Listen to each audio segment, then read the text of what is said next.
Wish I could say I was finally over you, but that's not the truth. Everyone always keep falling in love again. The fuck's wrong with them? I don't understand. Maybe it will pass by, someone save me. Before I pass out, I'm too lonely to be done. I'ma drink at this place. Yeah. Why am I the only one who's left in the rain with nobody to hold on to? Ooh. Why am I the only one who's feeling this pain when there should be two of us? And yeah, I know we both wanted different things, but letting go just comes easy to you, don't it? Why am I the only one who's left in the rain? If I had an option to be someone else, I would, and let go of you.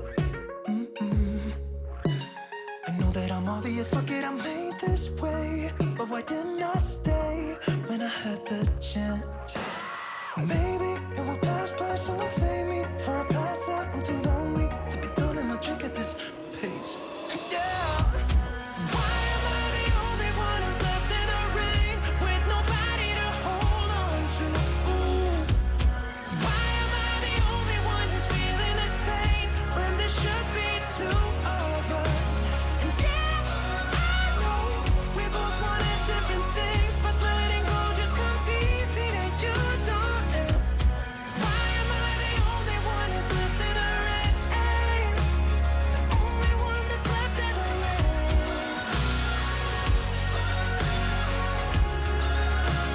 The only one that's left in the rain.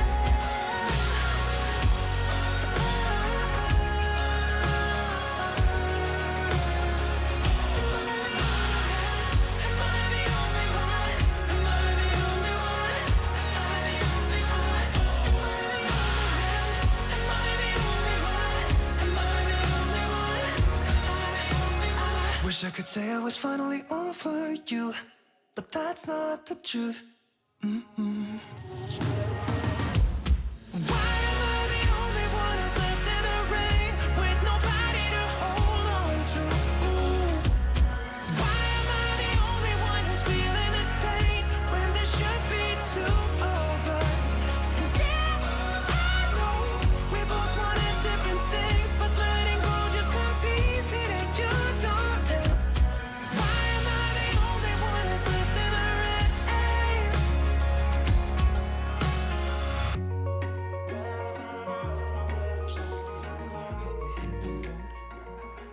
Doesn't matter where we go and destination unknown. I don't care where the motor stops, cause when I want it, then I want it. Yeah, I want it, oh I want it, let's go. Look around, where's the people at? I want a taste of the good life, hit me with it right now, I'm in it. Cause when I want it, then I want it. Yeah, I want it, oh I want it, let's go. And I won't look back, yeah, I don't care about the bad shit back home. It's Cincinnati, baby, I just wanna let it go. Nothing matters when we're way out here. Oh, yeah. Maybe I don't have to know your real name. I'm just addicted to the way you take the pain away. Nothing matters when we're way out here. Oh, yeah. Cincinnati, baby, Cincinnati, baby. You said it. Yeah, Cincinnati, baby, Cincinnati, baby. It's 2 a.m. when we close the bar, but we're in the get-go. Next place, give me some more. I could dance with you beneath the stars, cause when I want it, then I want it. Yeah, I want you. Everything stops when you move like that, and I wanna get in close to you. It's what I'm gonna do, cause right now I'm in it. I feel kinda dizzy when I'm staring at you. And I won't look back, yeah, I don't care about the bad shit back home. It's Cincinnati, baby, I just wanna let it go. Nothing matters when we're way out here. Oh, yeah. Maybe I don't have to know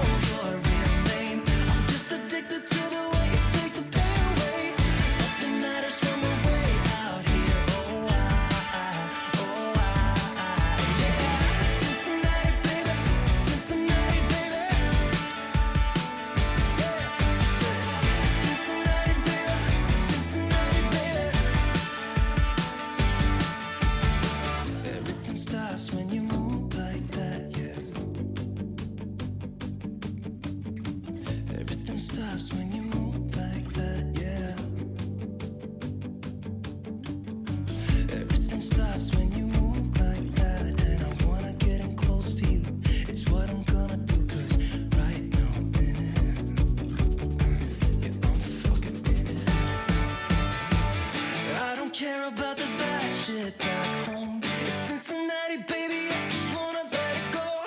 Nothing matters when we're way out here. Oh, oh, yeah. Maybe I don't have to know your real name. I'm just addicted to the way you take the pain away. Nothing matters when we're way out here. Oh, yeah. Cincinnati, baby, Cincinnati, baby. I said, it's Cincinnati, baby, it's Cincinnati, baby.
Take everything we got, give it an honest shot. Turning it on and off, we've been sliding. Riding the highest dream, keeping the fire real. I call for you. Hold your gun, cut the wire. Aim for fun, with a light to fire. I've been flying up the ceiling, taken by this feeling. Maybe we're invincible at last. Fueling every engine.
and maybe we're invisible.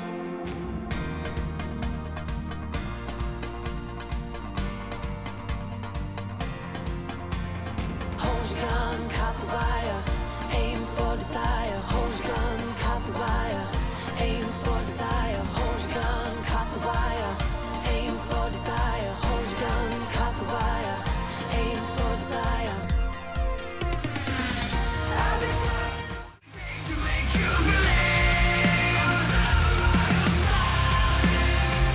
With my heart on hyperdrive, we do what we want, but we're not free.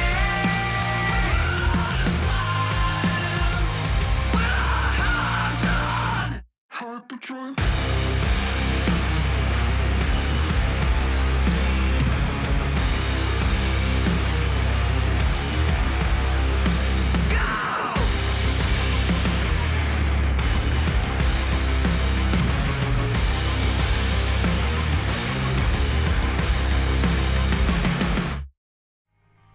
Hello, chatto, and coming up today on Building a Nation with what the hell? I literally forgot what day it was. Fuck's sake.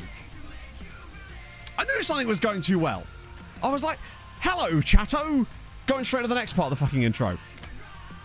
You didn't even know you didn't need to know it was Sunday. I could have just gone straight into it, but no. I have to tell you what day it is, otherwise it doesn't count. What is a nation? What is life anyway? Useless. Rubbish. Turn down the music. Bugger off, Matt. Try again. Too jaunty. No, it wasn't jaunty enough. I think if I was more jaunty. It's Sunday. Apparently it is. Don't know why my jersey's from Cheltenham, but because that's the club. That's not the club. That's the... I mean, it'd be a bit weird if the jersey was from East Kilbride now, wouldn't it? You never know.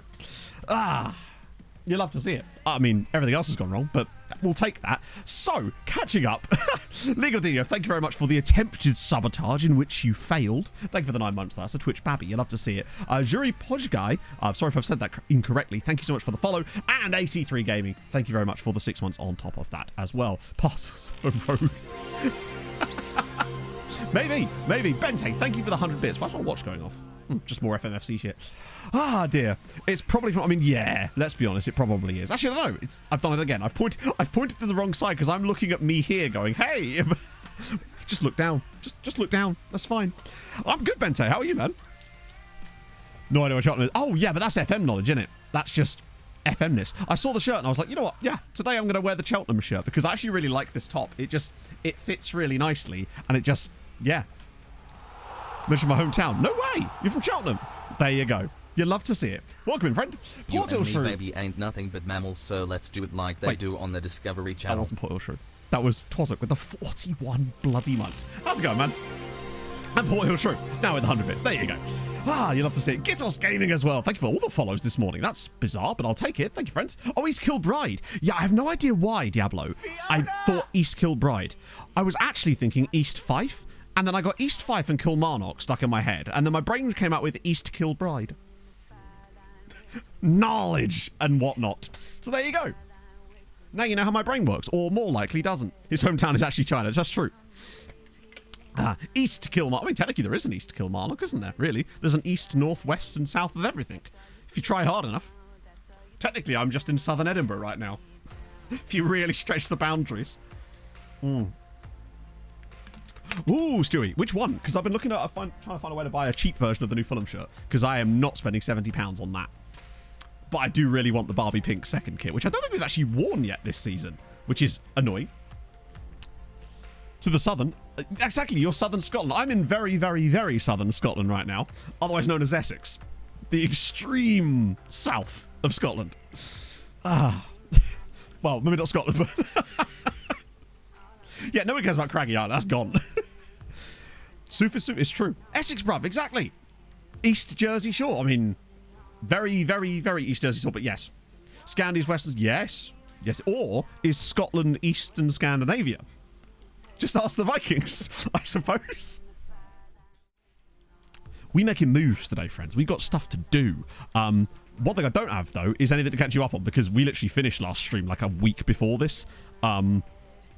I think. I don't think I even played a game off stream because we were just already here. I think I had like 3 days to do because I realised we had to stop here, of course, because we've got Next Gen Day. You're from far northeast Essex. Whereabouts is north? I'm just thinking what northeast Essex would be. So North Essex. Northeast Essex would put it kind of close to London, would it? Not? I guess. I'm sort of north... Oh, no, I'm Northeast Essex too, I think, actually, now I think about it. I think. Ipswich, the very far north of East Essex. Oh, Kit GG. Okay, I've never heard of them, but there's a lot of those websites out there, though, aren't there? So, who knows, right? So, today's big. Because I've been doing some reading, chat. You look at me go. What's the club in East Kilbride? Do they have a team? I assume they must do. Or at least Kilbride might do, right? Ipswich is something. This is very true. I used to go to Ipswich quite a lot. Back in there. So yes. Now, we might well be no way. East Kilbride FC? Pff, crazy. How did they come up with that name? Most creative team in Scotland. So, we're currently third on the coefficient on the year. We're actually quite a long way behind Spain. However, we have something that Spain doesn't, and that's 5 teams left in Europe when Spain only have 2. More importantly, both of Spain's teams are in the Champions League, so they've got tough ties, which is good. So I think the chances of us catching Spain are pretty strong, provided we don't all get bottled out in the quarterfinals. England still have 4 teams left. However, 2 of them are playing each other in the Champions League. So, goodness, there is a possibility for us to start making big gains today. We are the team with the most teams left in Europe. Of the sort of 8 competitors over the 24 teams, basically, that are left in European competitions, we have 5 of them, which is currently the highest amount, which is kind of weird, actually, because it's quite well spread. So there's still Norwegian teams, Belgian teams, Danish teams left in Europe across the competitions, but we have 5 of them, which is good. Spurs, oh my God, I couldn't believe that when I saw them equalise in the 98th minute. I thought, oh yeah, fair enough, but you know, grabbed a draw out of that. Good result. Well, not good result, but like, it's better than losing. And then Kulishevsky. What I also found funny was that on the highlights on Sky, they didn't show the McBurney yellow, second yellow. Now, I'm assuming that was because it happened after the match or something, and that's why it wasn't really a highlightable thing. But I saw it on my thing. It was like red card McBurney. I was like, oh, what's happened here? And then it just wasn't in the highlights. Fast forward seasons.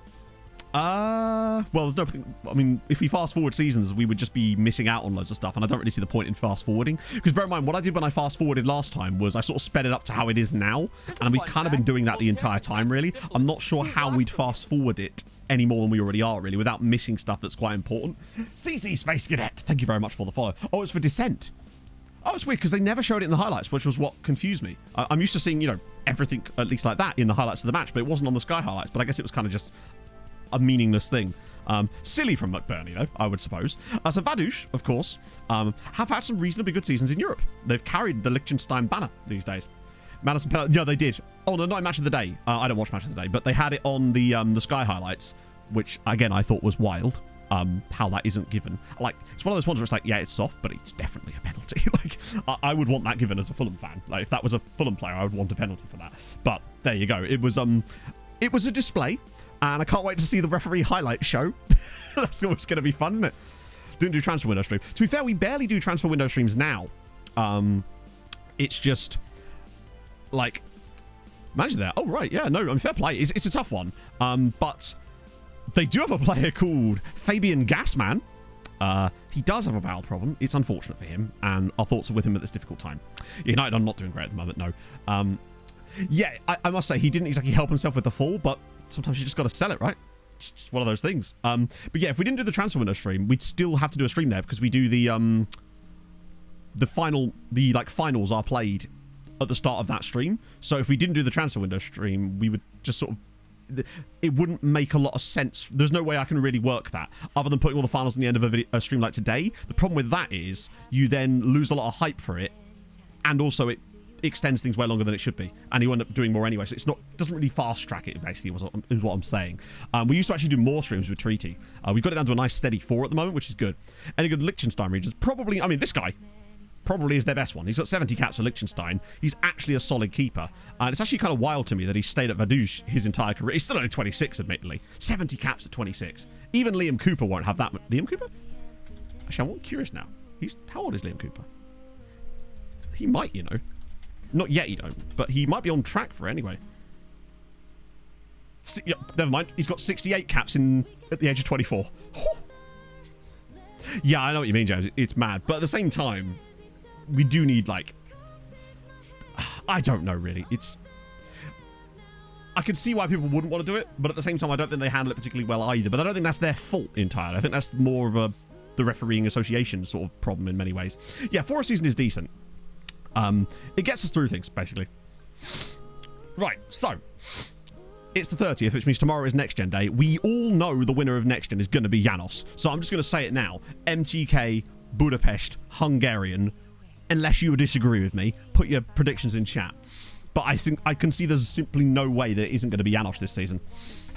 This is last year of eligibility for Next Gen. He's had a wildly excellent season. He's on for his best season ever. He's a genuine world-class player still at 19, which is crazy to me. West Kilmarnock. Anyone from Apoel Beşiktaş? Oh, okay. Not really. Oh, I picked up a couple more of those guys from the recruitment focuses because we, by keeping them in the recruitment focus thing, which I really like, it notifies you on the thing when they're available for you to actually go and sign. So I think, which one was it? It was this guy, Martin Bilal, the guy from the Catholic Daddies, who was from the Next Gen. Sorry, not the Next Gen. This from the recruitment focus. We've now picked him up for I think £4 million. Was it 4 million? 4.5 million pounds. So we've got quite a big batch of players joining us during the summer, and it might have been. Oh no, Ezio Caputo was before.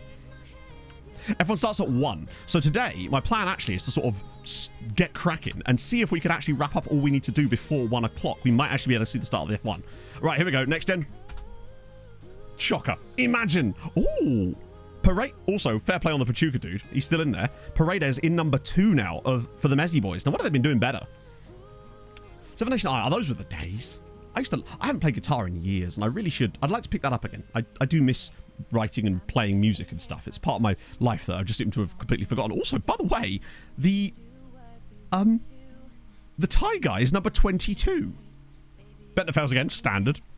That's awesome. Janos, I mean, he's genuinely a world-class player.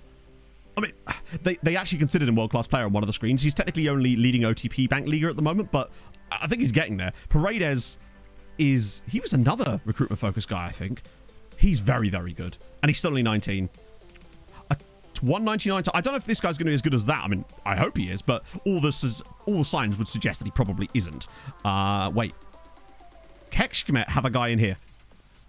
Zolt Mikshinai from Kekshkemet, who has 2 Hungary caps at 17. That's amazing. Shortlist, my friend. Take over existing. Look, imagine that. That's awesome. I mean, he'll definitely be up there next year if he's playing in the second tier.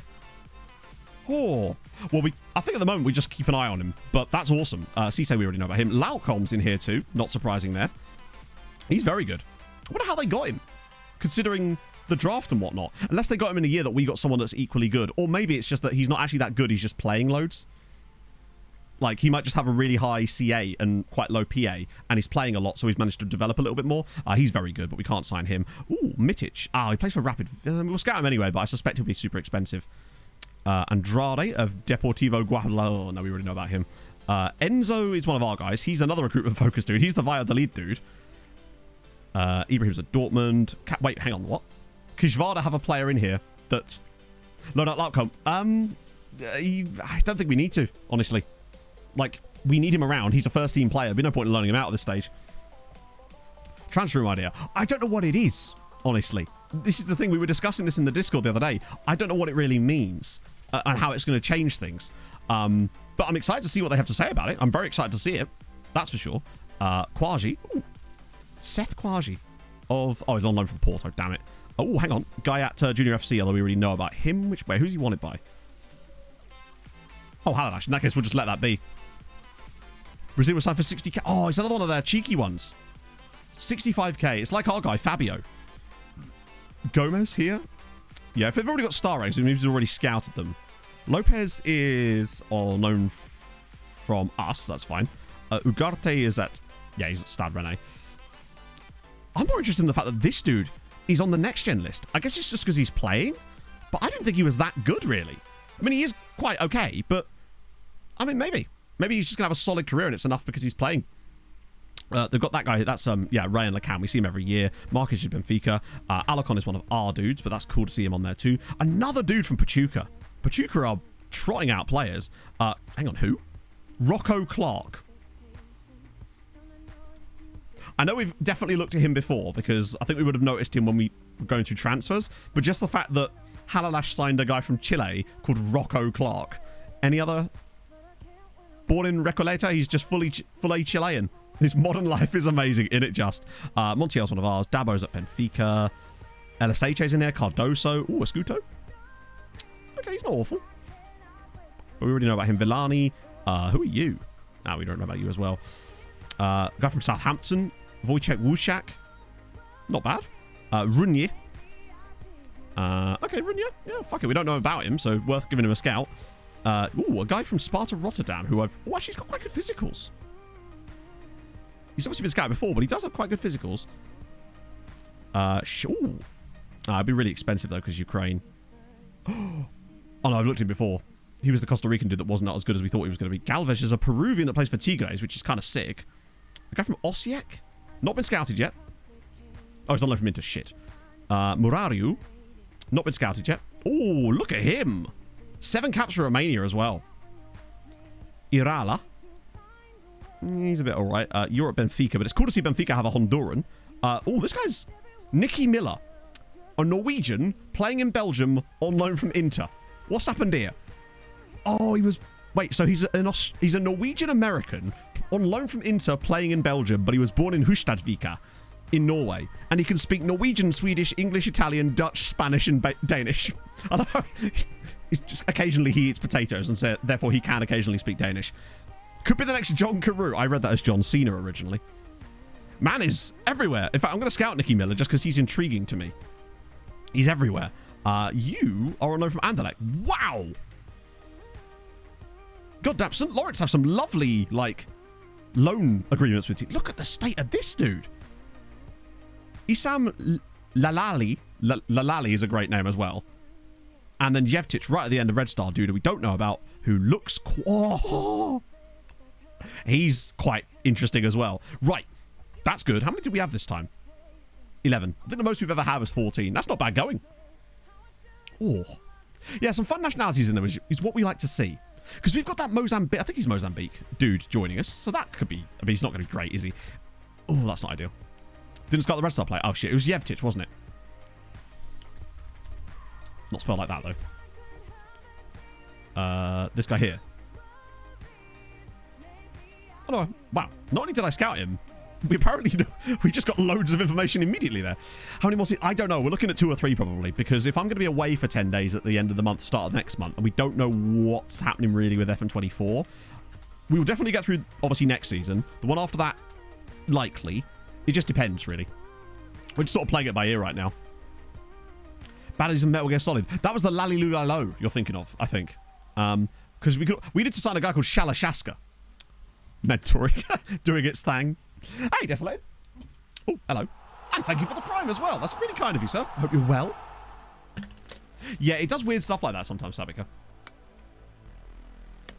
That's true. I suspect, right, that this is not really a huge surprise, that the players that we go after from slightly more obscure, less noticeable nations in FM, I reckon that the scouting knowledge, as it will obviously be, is less accurate, even though our scouts are really good. Because it seems to me like when we go shopping in places like Ethiopia or Thailand, for example, countries that maybe don't produce as high quality players as normal, as the sort of average, it feels like the reports are often a bit wayward. So either they say they're really good and they're actually just kind of mid, or the range is much wider, I think. Because Naseru... And remember what Ghislaine Yao... He was rated at like 2... Ghislaine Yao was once rated 2.5 stars. Potential. Even by Gonzalo, when we were looking at him originally. And I think I only liked him because he was cheapish and young and reasonably looked... Like, his attributes looked decent. But look what he's become. He's 23 now. This guy here... He's probably one of the best strikers in Europe right now. And he's still only 23. And we paid £115,000. And that's why I'm always willing to take those bids. Because, you know, 115 grand. It's worth finding out. He's so good. Outside of the box nations. Exactly, yeah. Right, let me just... I think some of these players are just randos. And some of them are probably people that I can get rid of. Otter was that really quite expensive. Wow, he was rated up. See, he's another one. He was rated at like 5 stars at one point, and now he's just not. What was his PA originally? We don't know his PA. All we can see is like the star ratings. I'll be interested to find out at the end of the save, which we definitely will be doing. That's something I'm extremely curious about. Did I just not get rid of those guys? Or Kuznetsov? Who's he wanted by? Honved and Ferencváros. You know what? I'm going to leave that and let them go after him because that's a lot of money. And I'd rather them spend it than us. Honestly, I'd rather them spend it than us. But it's good that they're going after those kind of players. A couple more Leipzig dudes, but it's a lot to pay for players that are this sort of level. Whereas our German scouting knowledge is going to be way more accurate. So they're probably not actually that good. However, now, right. Nicolas Oliveira, we definitely want, but we can't sign him yet because he's still too young. Yeah. However, I'm waiting to see who says it in chat first. But first we'll go look at Hector Eriksson, who is a Chilean Swede born in La Pintana, which I do kind of like. Although, resolute personality. Not another expensive Belgian. But I'll give myself a chance to think with a little Harrow Bishop Ultras. Thanks, Leaf. And a 5. And a 4. And a 3. And a 2. And a 1. And go Harold. The minute you get uptight, you're dead.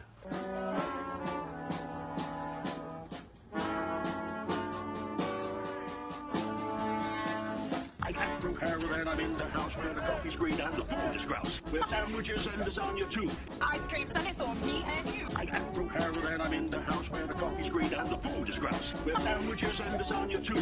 Ice cream sundaes for me and you. I try not to lose my temper with myself. Oh, goodness sake and shit and balls. The minute you get uptight, you're dead. Harold is eternal. Chat, what can I say? Fel, thank you very much for the 15 months. I nearly pressed the Patrice button there. That would have been a wild ride. I hope you're well. I'm sorry that the thing hasn't quite come in, but the stuff is moving. We know something's happening, which is the main thing. It must have come through just off the end of Harold, and you never want to come through just off the end of Harold. Hector, I wouldn't mind sending Gonzalo, actually, for another little look.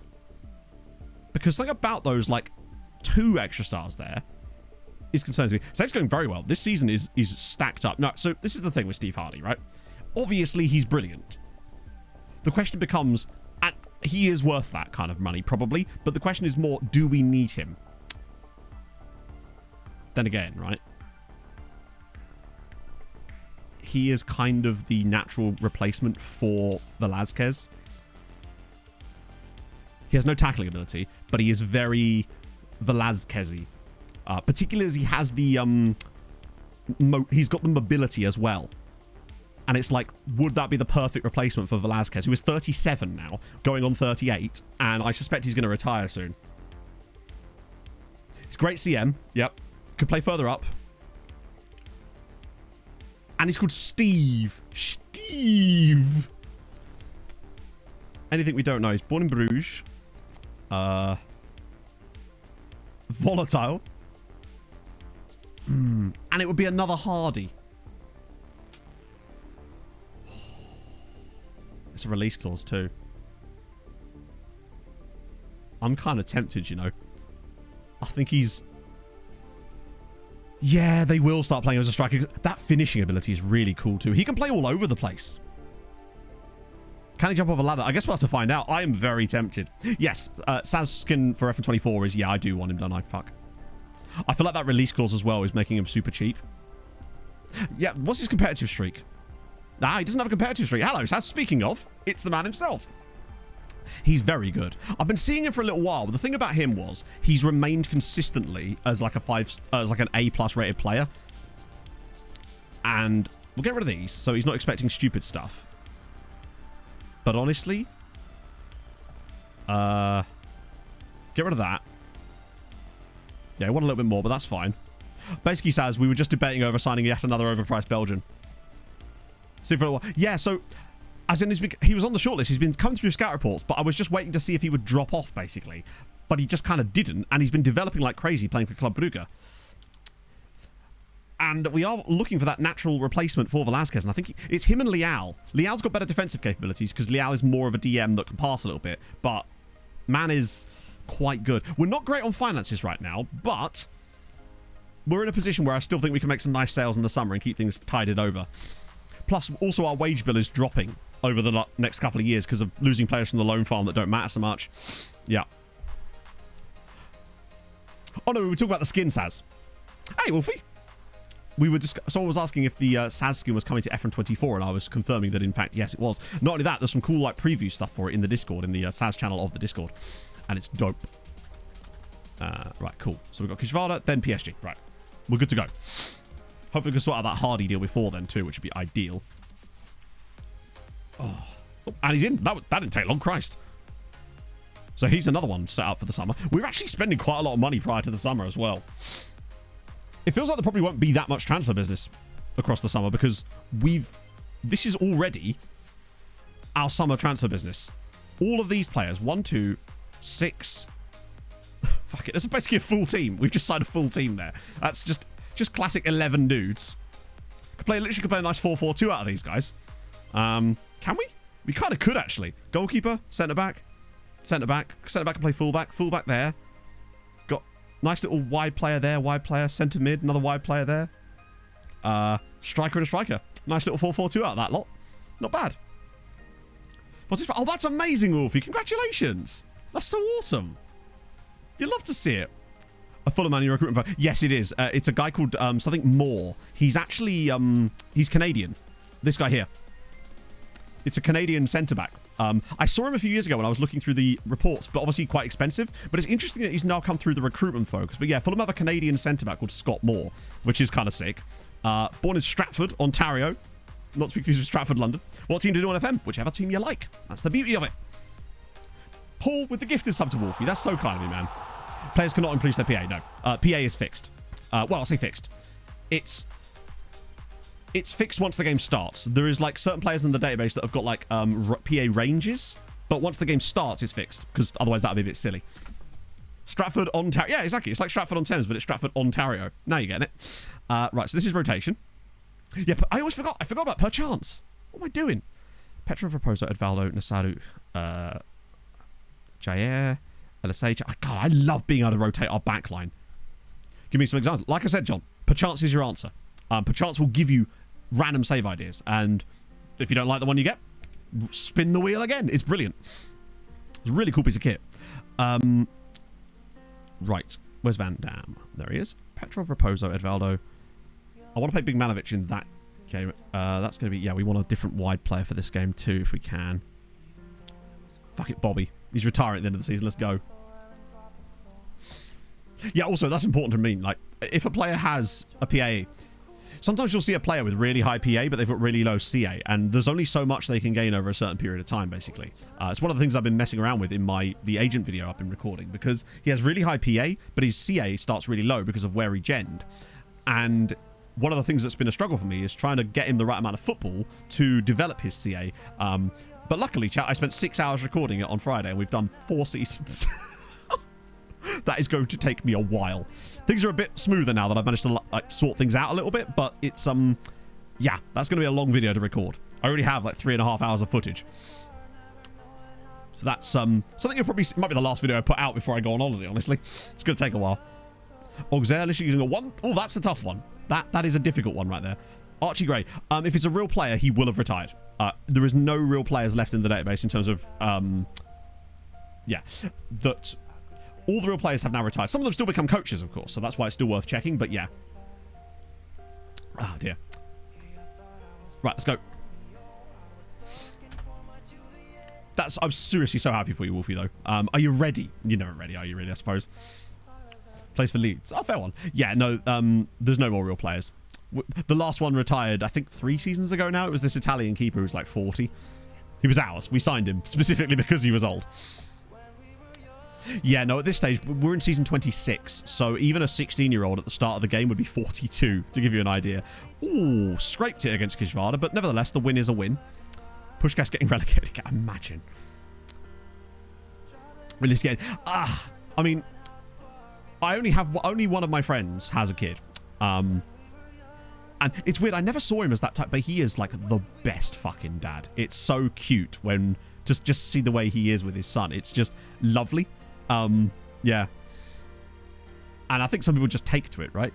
People don't think they're prepared, but I couldn't possibly comment. I have, no kids, obviously. Not that I know about. That's a huge budget. I also love that we're underpaying our wage budget now by nearly £1 million a week, so we're definitely doing better on that side of things now. Yeah. I'm like Genghis Khan. Consensually. Dividends. I believe so, yes. Someone, I think it might have been Gavin, actually. Gavin, didn't you have like a wildly insane bank balance and your board just started stealing from you? Bring on the fluid Oh, dear. Hang on. JB why am I struggling with this? J Bambani. That's quite tough to say, and I don't know why. But thank you very much for the follow. I really do appreciate that. Twice now. Yeah, they seem to just take money out just to, like, I don't know, keep you honest, I guess. I don't really know what they're trying to do with that.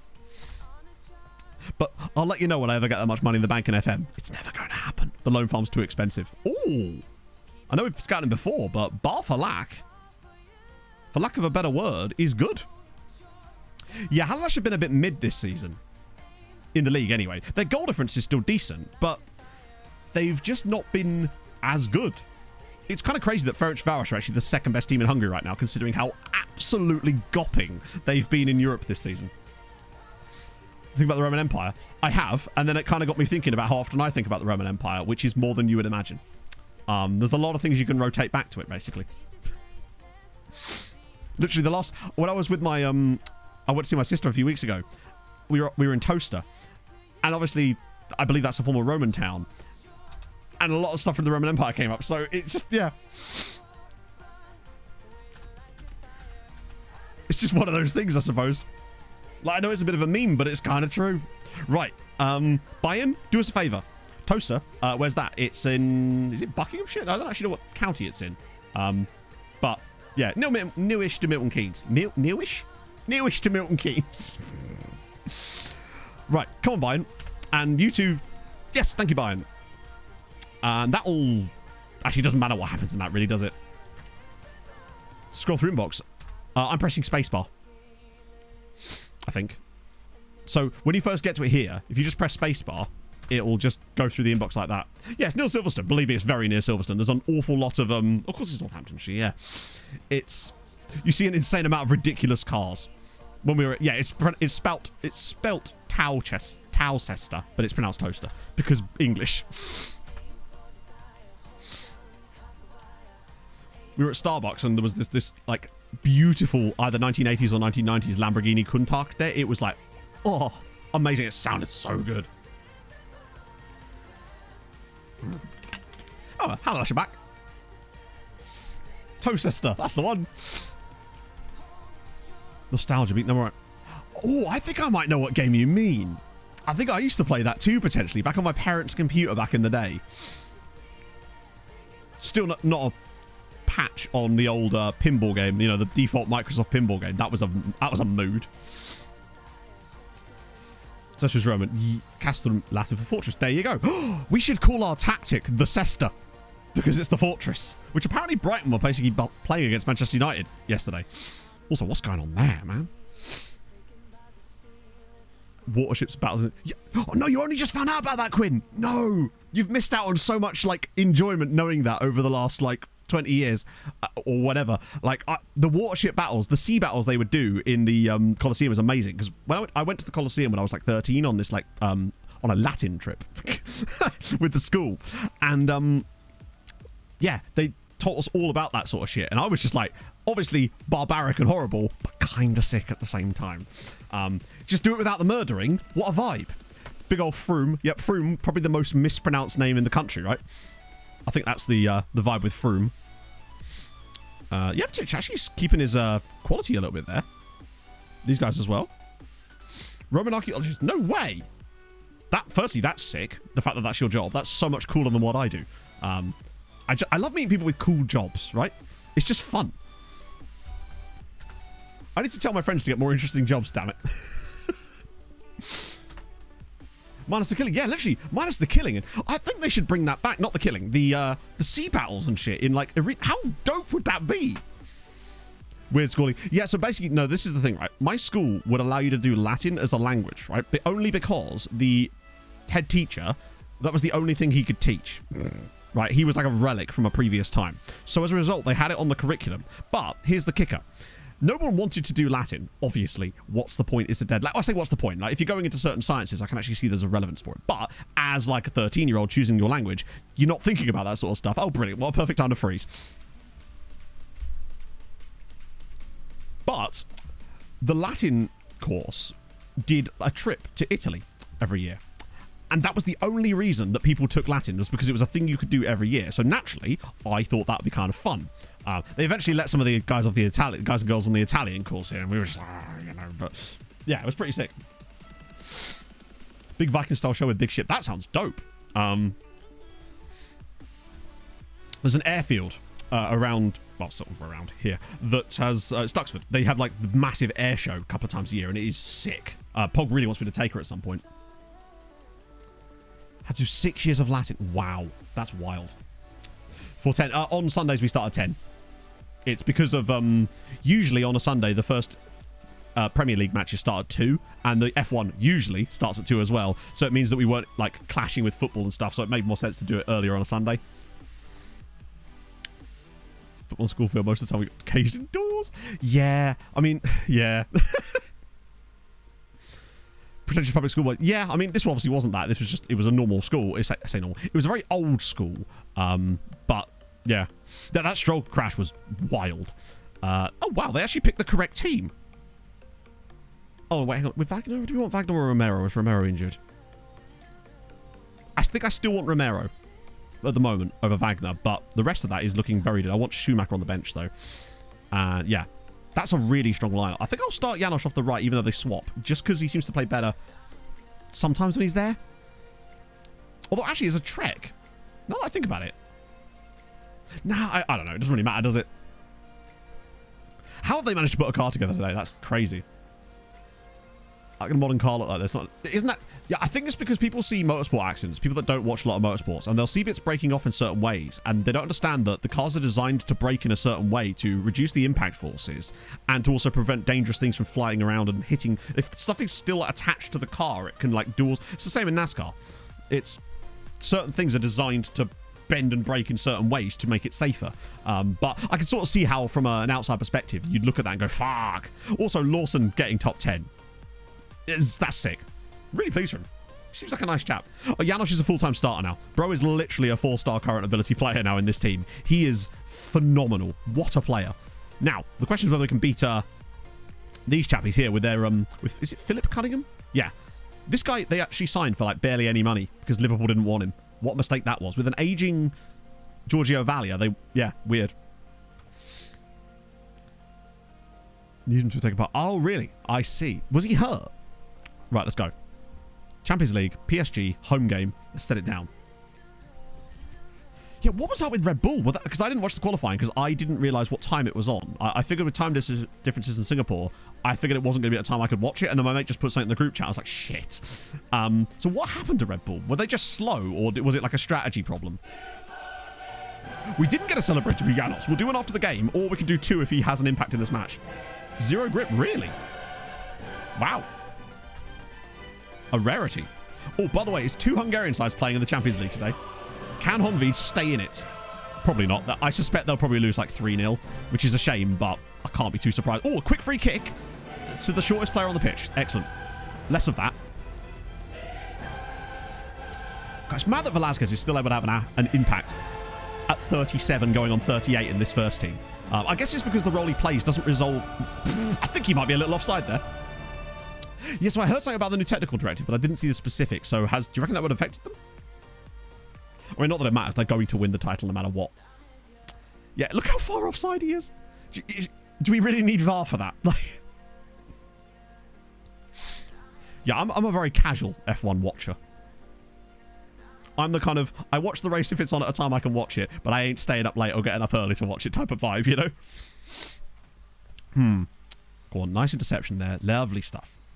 Because I think Velasquez genuinely could keep playing for this team until he's like 39. Because his contract went... Oh, that is... a bit overhit, you might say, actually. But this is a long highlight, which makes me think that there is going to be a goal off the end of it. Why is he running so deep? Oh, actually, it was so he could get on the end of that, it would seem. But he's going to be an interesting, slightly deeper position here, which means that there could be more spacing behind for Big Manovic. And there he is. This is perfect. That's the exact play I wanted. Blaz is through. Blaz is through, and he's hit the post. Now. Chat. You know what happens in matches when we have an early chance and it hits the post? I'm just saying. You know? We're on key highlights. it does mean one of those games, doesn't it? But let's see if this is not going to be one of those games. Fulham weren't that great yesterday. We were better than Luton in the sense that the problem is they couldn't get out of their half for various parts of the game. We didn't manage to do that much in breaking them down, and the goal was a bit of an error. But people always are going to compare Luton to Derby County, and that's fine. But I don't think they're anywhere near Derby County were a mess. Luton are not a mess. They just seem to lack a lot of quality in certain areas. And that will cost them, and I think eventually they will go down. But I don't think it's going to be like Derby County numbers, personally. But then again, we're not very good, and they did lose to us. I think the changes is what really made the game. Like, Iwobi and Vinicius coming on made a huge difference. Iwobi looked really, really good.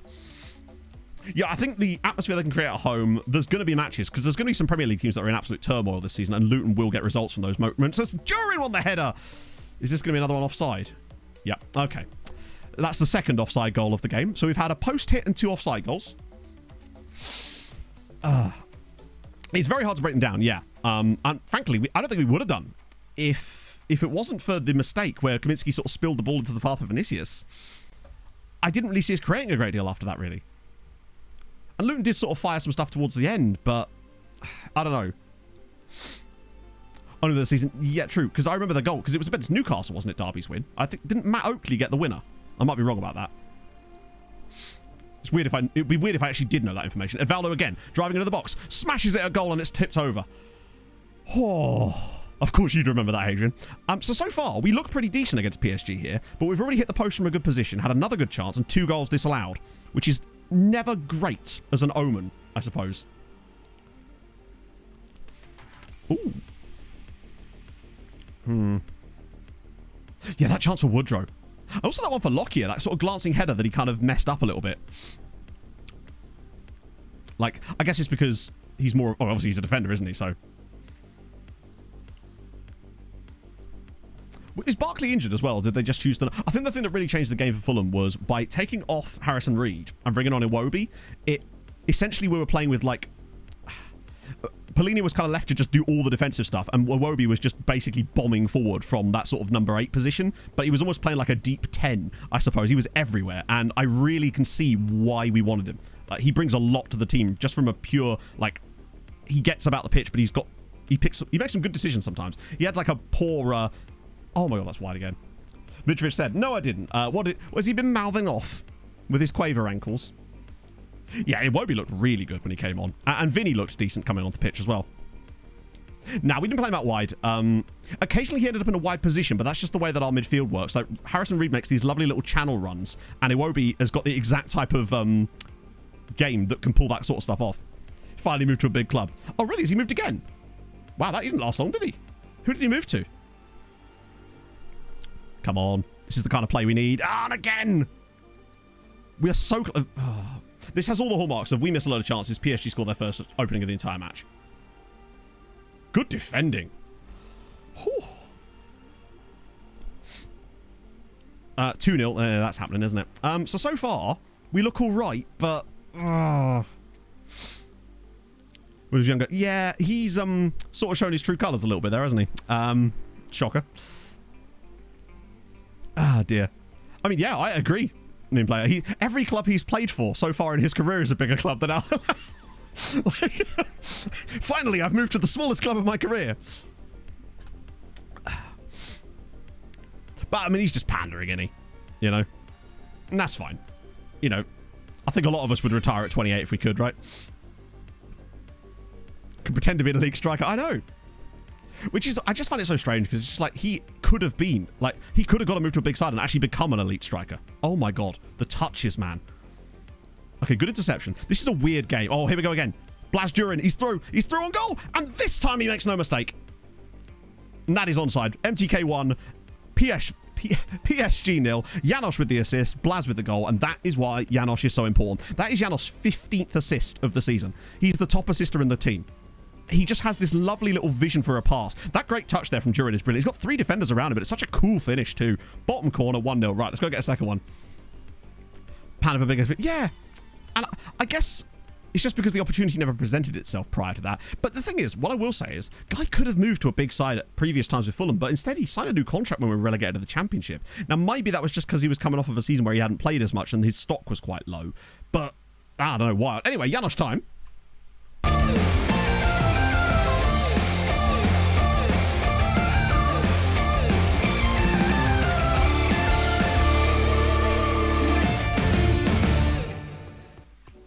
You'll have to see it. Although, we are getting a highlight directly from the kickoff, which is concerning to me.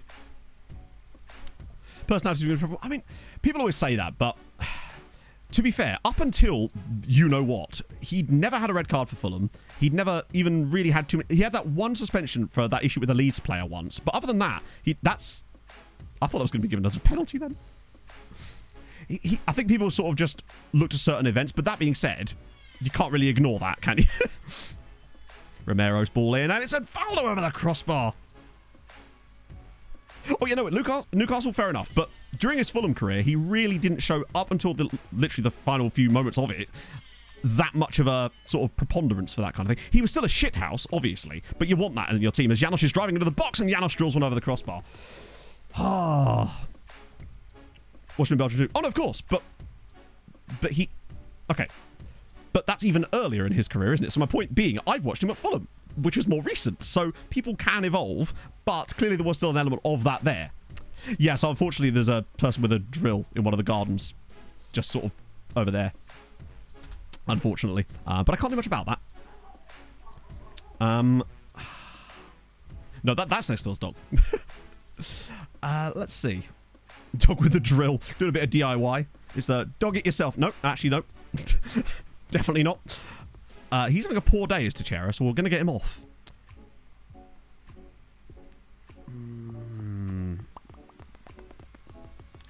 I feel like it's games like this where actually someone like Petrov could be quite useful.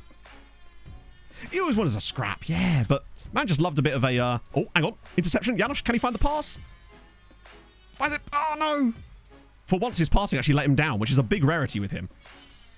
Oh, big tackle again from Yamin. I might actually shut a window if it carries on. Yamin, out wide. Second goal is all we need, I feel like. 2-0, and it's a much better position as Big Manovic does score, and it's 2-0. Come on. Hello, Sammy. How's it, Matt? How's it going, my friend? I'm going to ask you the question I always ask when I see you or hear from you. How's work? How's things? How's tricks? Dog it yourself. Well, you know. You go to a car park real late at night, right? And then you flash your headlights, and then all sorts of crazy things happen. That's a bit unfortunate. They do love it. Other teams doing... so the only other one that's playing at the moment is Honved, and they're 2-0 down to Real Madrid. Yeah, it's... I suspected they'd probably lose 3-0, and currently they are well on track for that. Luckily, we're doing our part, though. They've done well to get here. It's Haladash that I'm annoyed at. They're the ones that bottled it massively, where they conceded 4 goals to Liverpool off of 3 shots on target over 2 legs. You need to organise something. Oh, what are you organising? That's very vague. Are you chauffeuring your dad around again? Yeah, I think they'll probably concede another one. But if they were to get one back, you just never know. Oh, Blaz, why are you flicking that on, buddy? PSG are about to score. You actually are. I feel like PSG are about to score, by the way. Because that weird flick on from Blaz. What I will say, though, is, remember, we had that weirdness thing early on. But for us. Oh, I just realised I just read that. I thought that said, you're back because you had to organise something. But yes, we do. Ideally, before I disappear for 10 days.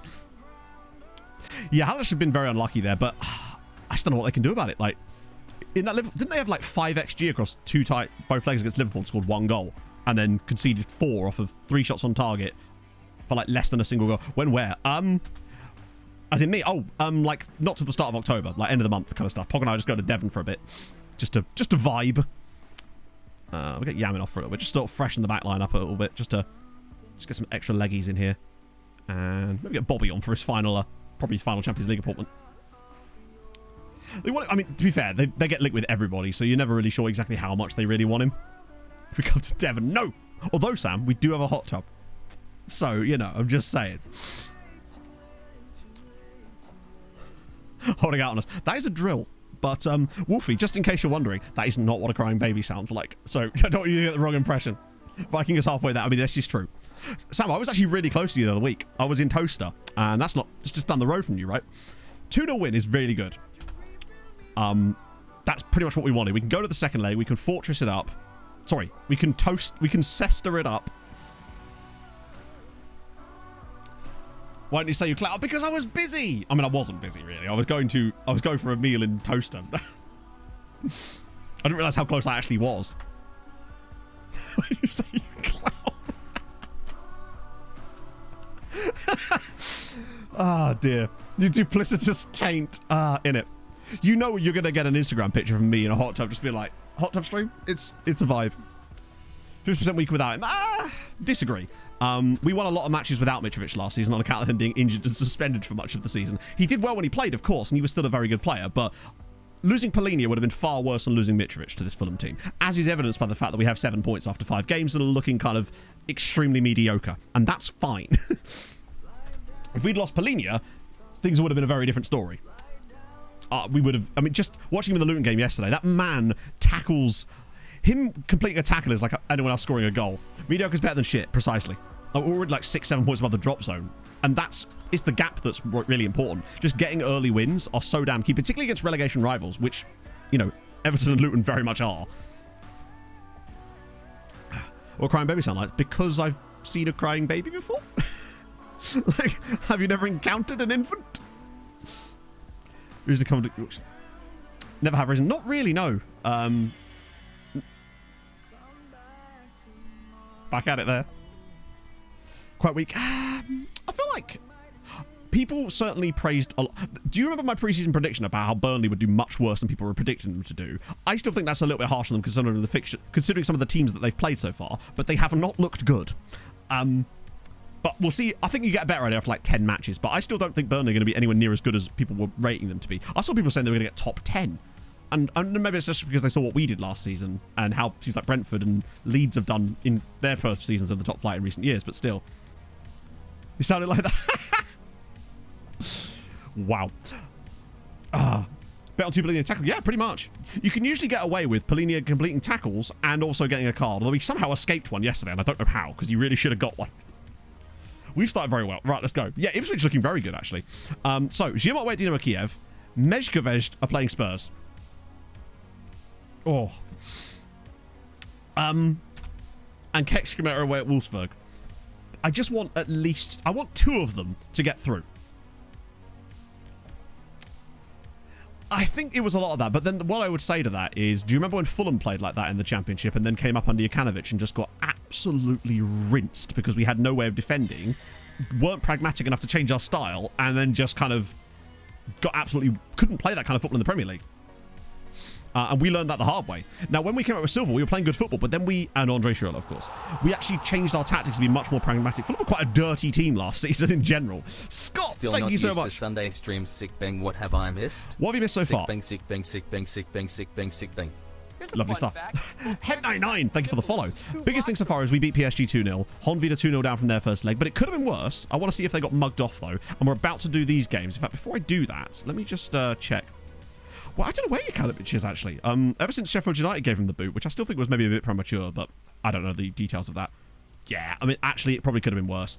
Honvita probably should have scored, but it probably could have been like 3-1, so 2-0 still kind of fair. Real Madrid are going to knock them out. We know that, which is a shame, but what can you do? Right, let's have it. Come on, just give me something here.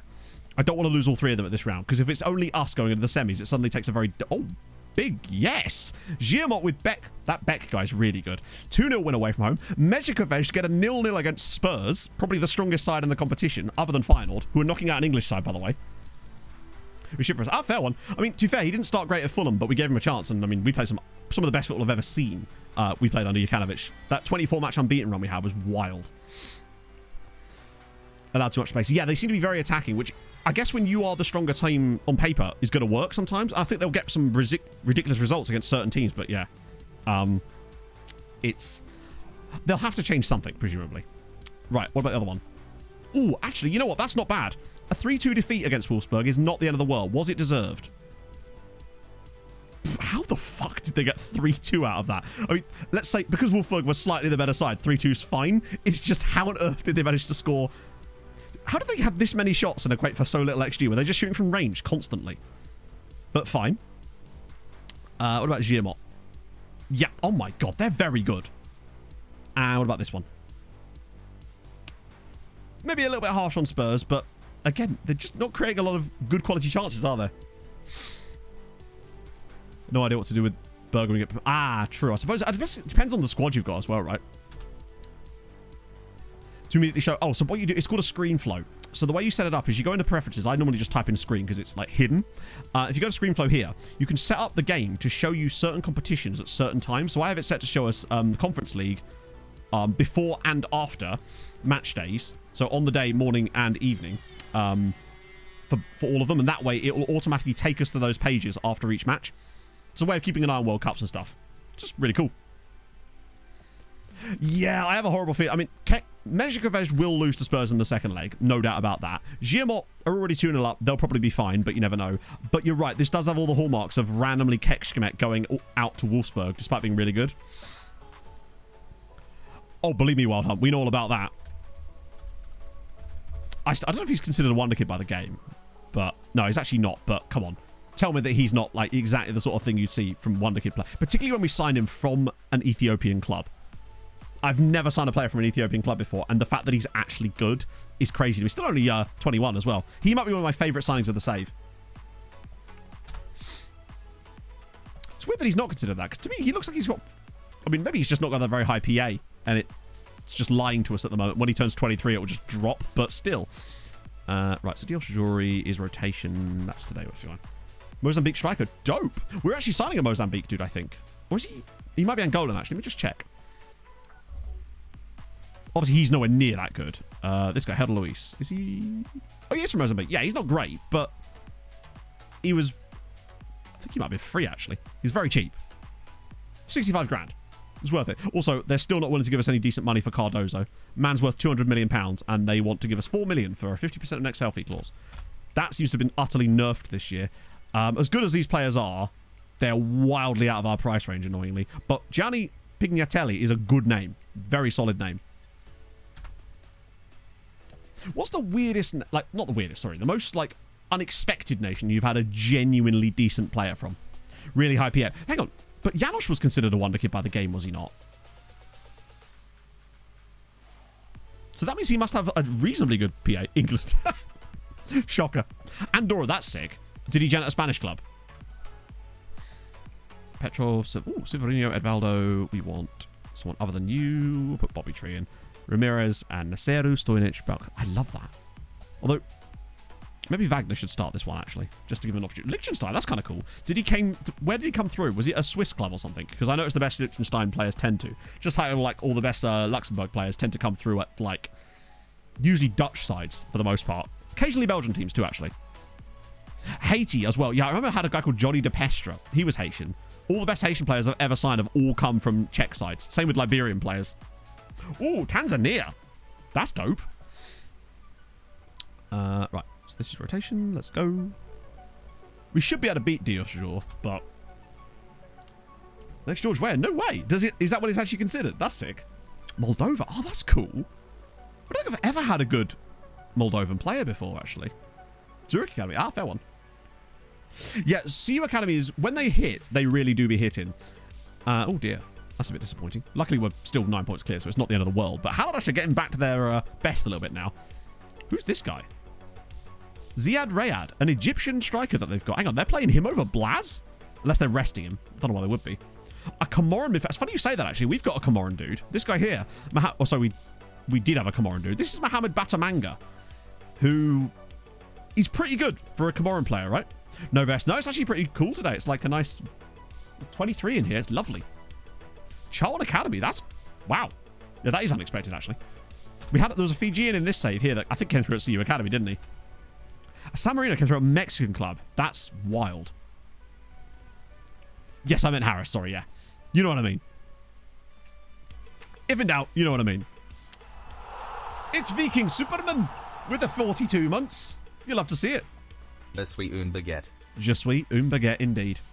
Je m'appelle... Quelle est la date de ton anniversaire? Or something. Good, I've had you all in here today. Where's Stuart? Oh, actually, we know where he is. We have a friend who's... what's the word? Overdramatic, I think, is maybe the word. A bit extra, but in the strangest way. He's lovable, but he does have a habit of overreacting to things, I suppose. Would be the best way to describe it. Of course, indeed, yes. The lovable... The person that just things happened to. That things just seem to... He attracts odd events for whatever reason.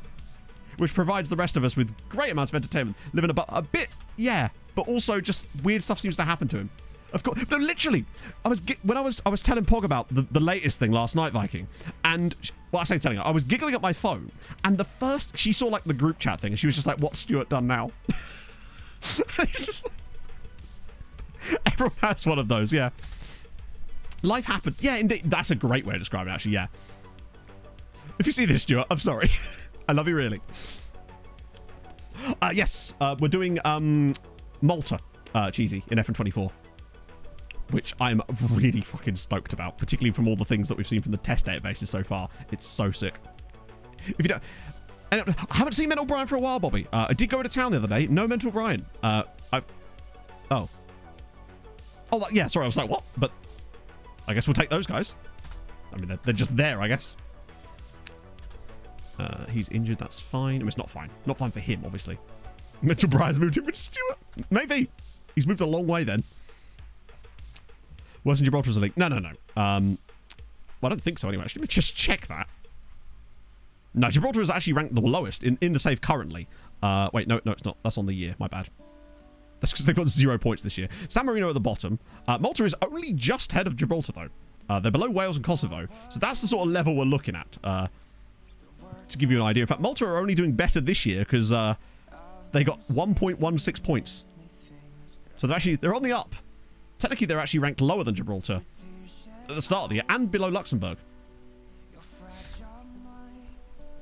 Sports Sunday has got a lot of injuries there. Recruitment focuses anyone? Oh no, it would show us properly, wouldn't it? A BuzzFeed quiz about find out which flavour McDonald's. Yep. Yeah. Oh dear. You play pro football in Malta? That's sick.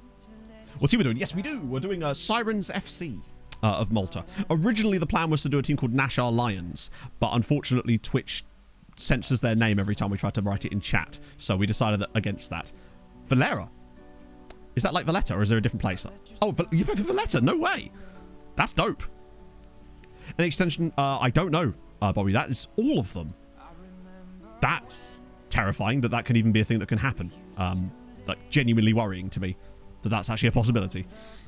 Hopefully that won't ever happen to us, but you can never tell these days. Janosch is definitely starting. Switch those two over. Romero, Patrice, Kenyatta. Oh, we got an injury or a suspension to Wilson Roberto. I think Wilson Roberto will probably start. Then to Chera. Oh no, we're doing that, aren't we? Which footedness are you? You're a better right foot, so we'll put you on the right. And you're a better left foot, so we'll put you on the left. That makes sense. 65 better. So how did you fix it? Because once you offer them out, surely you can't then offer them out again. Kept collapsing, really? Damn. To be fair, even some of the sims I did, I saw teams going from the top flight to the third tier in like back-to-back seasons, and vice versa as well on that topic. Right. Second leg, PSG. 2-0 lead. We should be fine, but yeah. You can never tell. We're in a good spot, though. I don't think we're likely to see any kind of magical comeback from Budapest Honvéd, but who can tell? We are ahead, so let's just say we're the favourites. Velasquez is looking aggressive, but when is he not? Highly expecting him to 2-foot someone today after like 5 minutes. Hey, Rossi! Yeah, exactly. My plan here is bore PSG to death. Really? Do what we do. Oh my god. I wonder why I was randomly dropping frames. Right, that was me. I was like, what's going on here? It's because my podcast app is set to re-scan my library and stuff at like 11 a.m. and download new episodes, and that's what it was doing. But normally it does it right at the start of stream, so I can cancel it. But I've just realised that that's what it was doing. Roy Crystal Palace. Have they got like the Maltese Roy Hodgson in charge?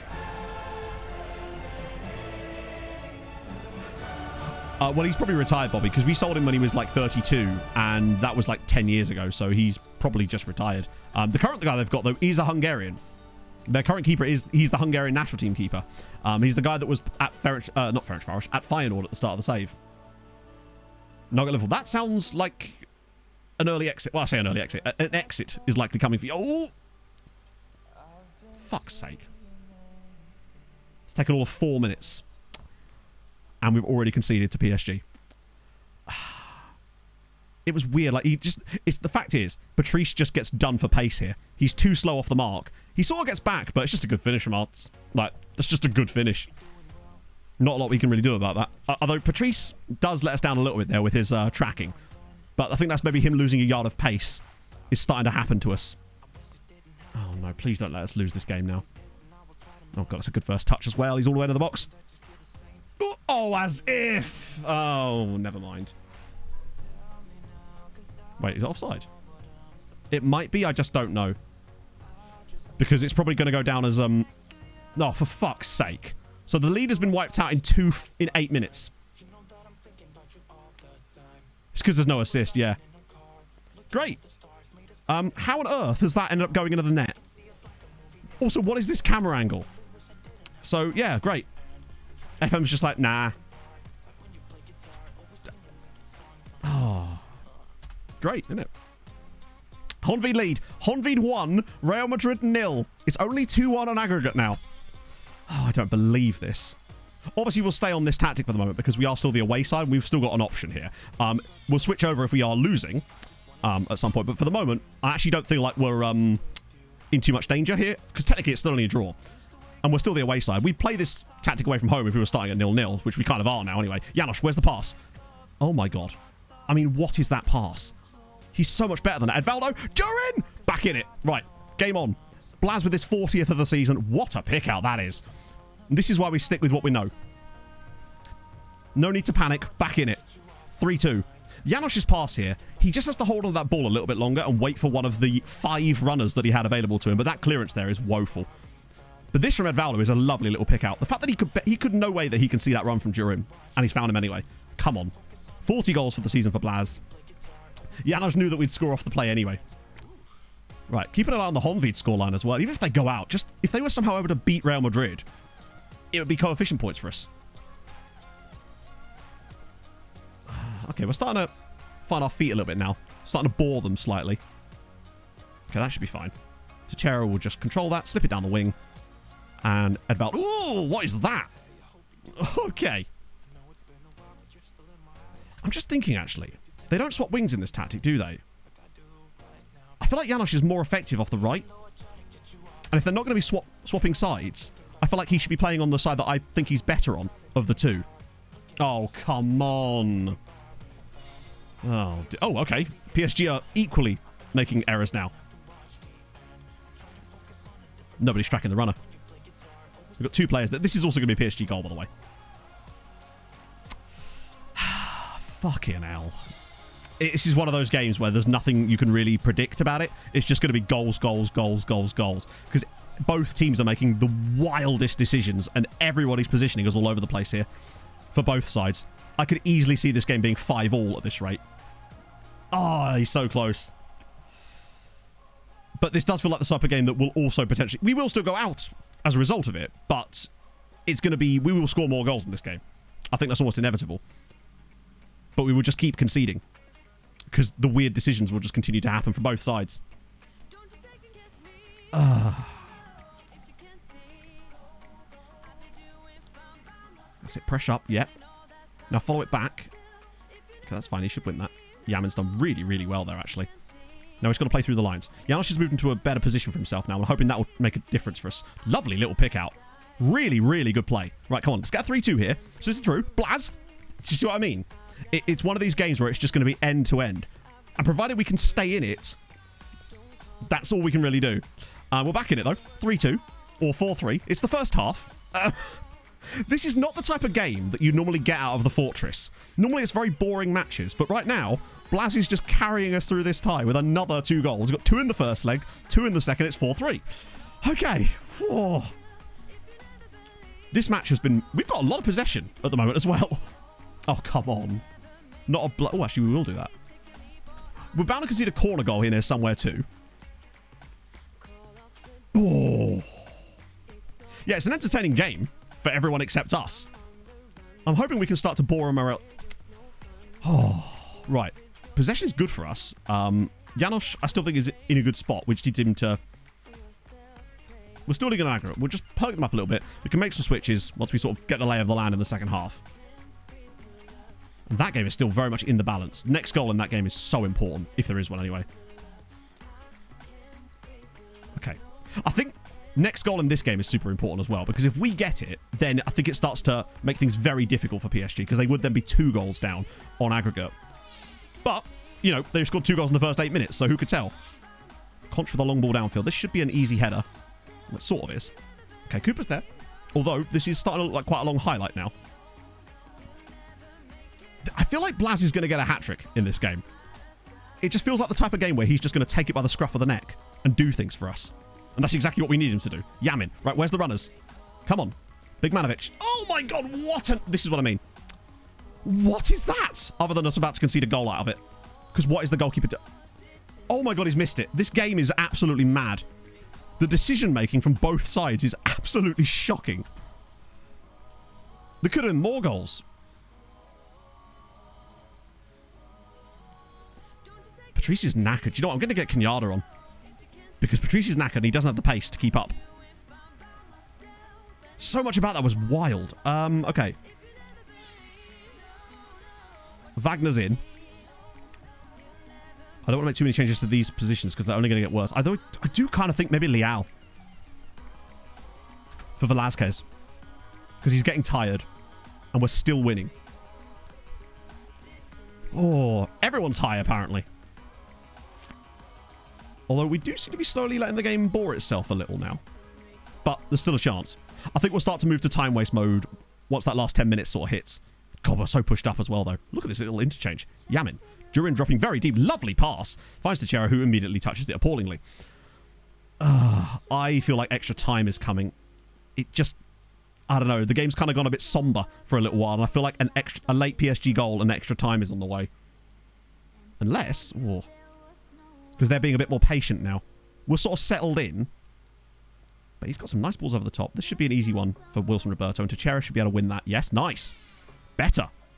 Nice little interchanges. Just keep the ball. That's a great pass. And he's got support too. Edvaldo's all the way through. He's going to shoot, isn't he? No! Finds Bigmanovic! There we go. 5-3 on aggregate. 3-3 at the Parc des Princes. And Bigmanovic does it again. Come on. Shout. We were a goal up. There was no shout that would have made any difference at 1 goal up. We'll get Yamin off for Nasera as well. What a pass that is from Leao. And that's why I feel like he's actually got something to him there. Edvaldo not being selfish. Looks inside for Bigmanovic. Goes near post, actually. There we go. 3-3 on aggregate. Sorry, on the night. 5-3 on aggregate. Now we can actually shout because we've got a second goal advantage. I would love to see if we could actually go on and win the tie. Sorry, go on and win the game as well. And it's still 1-0 to Budapest Honvéd. If they manage to actually beat... I know it won't matter in the grand scheme of things, but just getting that extra coefficient point for the win is just a nice little effort there. Yeah, we don't do a lot of extra time, really. These days. Janosch. Oh, Nasera's got space. And it's a dreadful pass again. Oh, hang on. Speaking of dreadful passes. Oh! Jeez, both PSG and us have been our own worst enemies in this game. Neither team has been doing any defending, really. They've both... Oh, my God. Both teams are just kind of going balls to the wall in this match, even though this is supposed to be a defensive tactic. Oh, Janosch now with the shocking touch. Besala, he's into the box, and he's been saved by Cooper. That goal right there is probably just put us through. Sorry, that save by Cooper has probably just done enough. And Cooper comes and collects. Yeah, we saw that meme player. Hilarity. Super Cooper indeed. Okay. And it looks like Budapest Honvéd are going out, but they're going to go out with a win against Real Madrid, and that is... We've done well to pull that back, considering we conceded twice in the opening few minutes of that match. Blaz and Bigmanovic doing the business. Bit fortunate, honestly. 3-3 draw there is lucky for us. We should have lost this game. To be fair. I don't think we would have lost by enough for it to make it... Like, we still should have gone through. Over the 2 legs, the right result was incurred, but still. And a draw is coefficient points for us as well, which is lovely. We did FM them a little bit, to be fair. But over 2 legs, we were the better team, so we definitely deserved to go through. Yeah, again, apologies if you can hear the drilling noise. There's nothing I can do about it. Okay. They do go out to Real Madrid, but that's a valiant effort. To only lose 2-1 on aggregate to probably the best team in Europe other than us is really solid. I want to have a look at the result for that game, though. I want to see if they got mugged off. So we will play Real, of course, in the next leg. But that's... I actually think it's quite good in a way. I fancy us over 2 legs against Real Madrid. In a single one-off final, you just never know, whether we have beaten them before. Yeah, it does, particularly with Bang's sword. We'll go to the next day so we can have a look at it properly. I mean, with the strike force that they've got, it explains their success. Right. Okay, let's see. UCL. So what's left? It's us versus Real Madrid. And then, obviously, that's not been wrapped up yet. So let's just see. How unlucky were they? Or lucky were they? Do you know what? That is an FMing going in the favour of the Hungarian side. There's no two ways about it. Real Madrid were better than them. They didn't do a lot, and they actually managed to win a game doing it. So it didn't matter in the grand scheme of things, but nevertheless, that is an FMing that has gone in the favour of a Hungarian side. Let us note it. Add it to the record, because it's a rarity. Unfortunately, it is a case of it's always happening when it doesn't matter. Although it doesn't matter. It does still matter for coefficient points. Let's check the coefficients at the moment. We've still got Thursday matches, of course. Yeah, you can see how much we've closed in on Spain, because Spain only have 2 sides left, and they're both in the Champions League, so we've caught right up to Spain again, and we will probably overtake Spain. Even if we get 2 teams out of 3 through, we will overtake Spain very soon. And Honved beating a Spanish side in that match is also excellent ground getting up. I want to make sure we get, second this year. At least. Right. Thursday's going to be key. Yeah, the Honved win was huge for that. But Thursday is going to be... Oh, also, right, come on, Bayern. And whoever goes through this... I wouldn't mind Liverpool going through, actually, because they're not that good anymore. Come on, Bayern. Yes! Chelsea go through, unfortunately, with Cardoso and Bergvall, 2 of our former players. But Bayern knock out Atletico, so that's another Spanish side out. So only Real Madrid now of Spain are left in Europe. Which means, surely, there's virtually... Oh, that's their round appearance money, isn't it? Sorry, not round appearance money. Their round appearance bonus. Which is fine. Surely there's no way we don't overtake Spain this season, really, from this point. With still technically 4 teams left in Europe. Although we're about to find out what that actually means. Nah, he wasn't as good as we thought he was. Zolt, I did put him on the shortlist, didn't I? Yeah, so he's fine. Mitic is fucking hell, he's expensive. He's not even that good. Lepera's already joining us, so I'll remove him from the shortlist. Yevchich is... I want a Gonzalo report on him for like a month because he doesn't... His attributes look better than that. Scott Moore's very expensive. You're an Inter dude. And Ericsson is still holding that value, actually. Like, he doesn't look... Plus, he's a Chilean Swede. And I just kind of like the idea of that, in a way.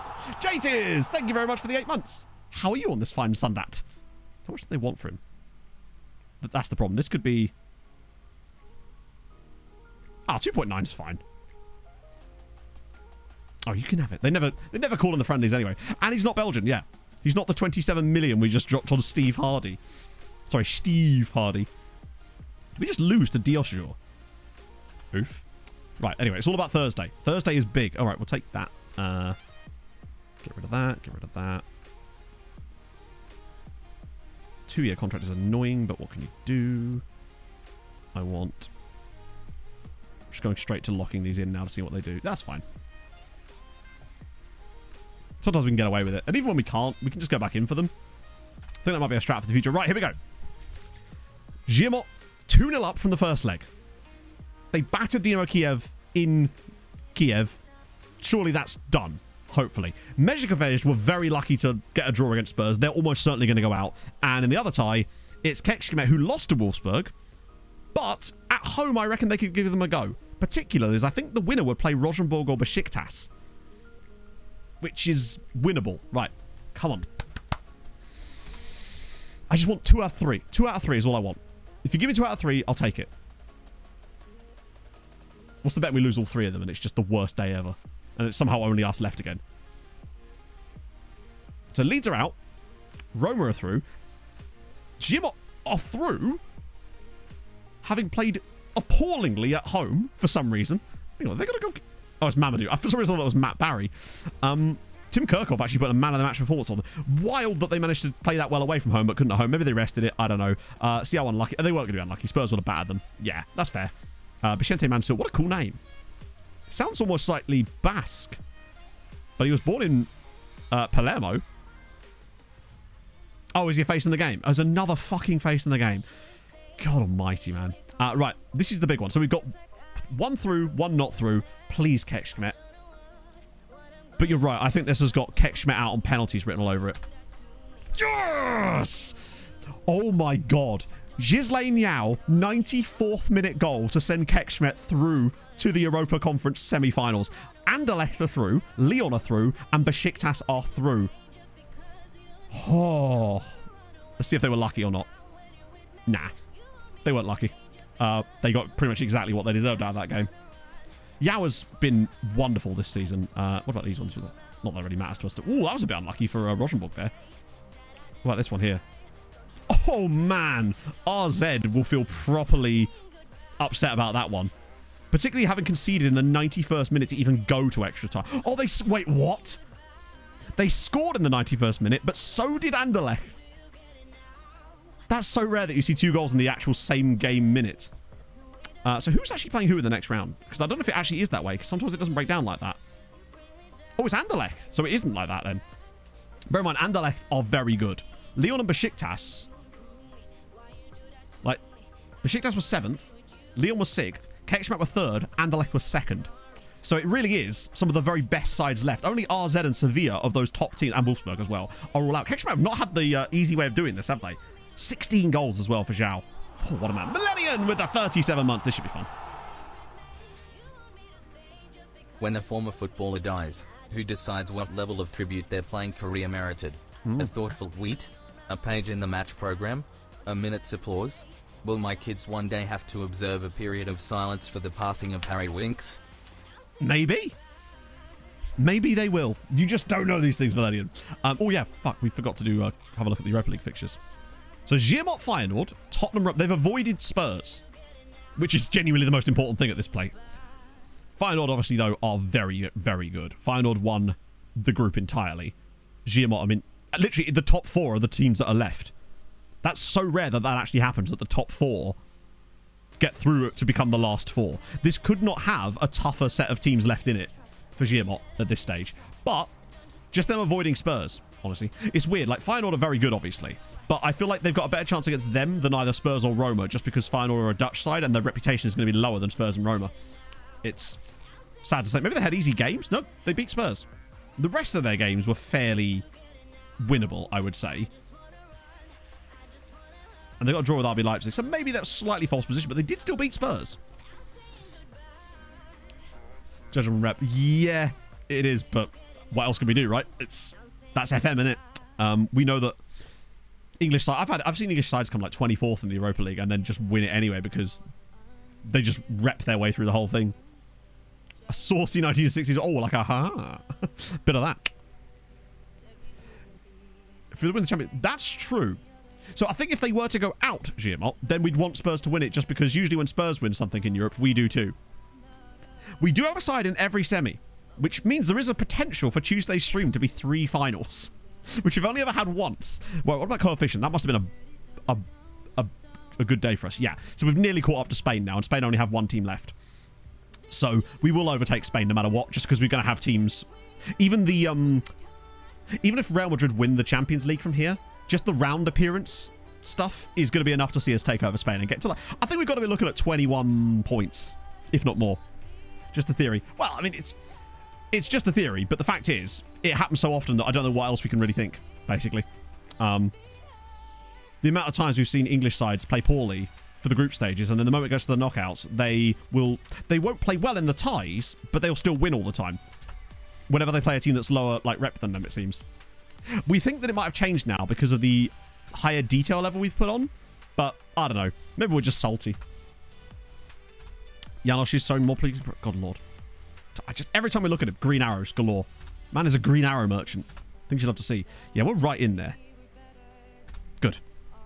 Plus, England now, of course, have lost Leeds, and they've lost... So England are actually only down to 2 teams. We still have the most teams in Europe left. So France have 1. Turkey and Belgium have 1. There's obviously 1 for us. Germany have 1. Spain have 1 there. And obviously Chelsea. And there's us for 2. So, yeah, England have got 2.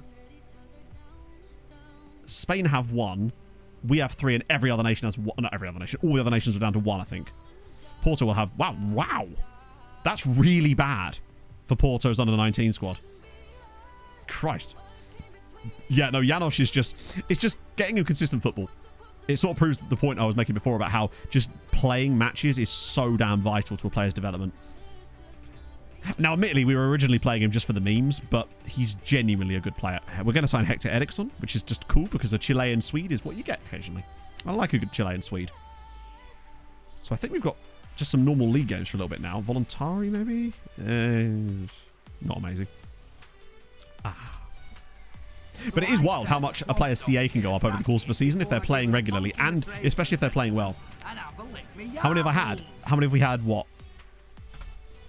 Ufa! Thank you very much for the follow. Haladash are already 6 points behind us now, but there is 2 games in hand, so it's all good. Is Baz still top scorer in the league? He is, but not by much. El Swede. Chilean Swede. That's, well, wait, what? How have we had? We've had 1. Him. Unless I've missed something. Was there another one? Oh, Heiko Genius. Yes, he was the Chilean German. He was fun. He was very good, actually. Yeah, Honvid...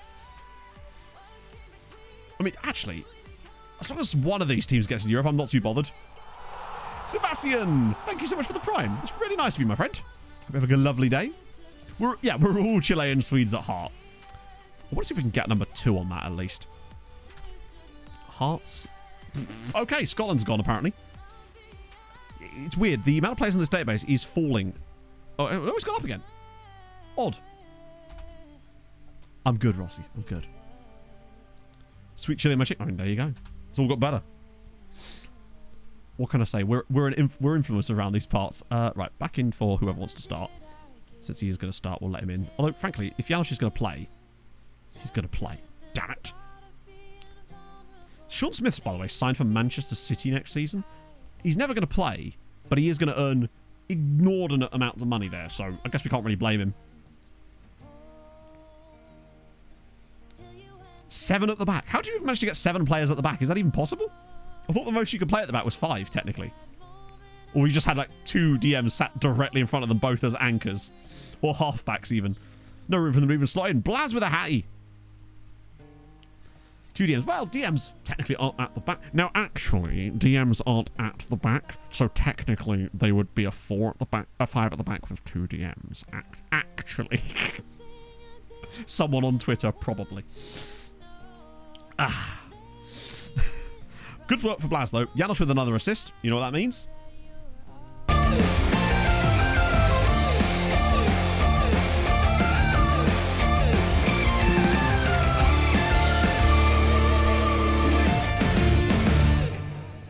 It also means we're on to 69 points, which is nice. Literally.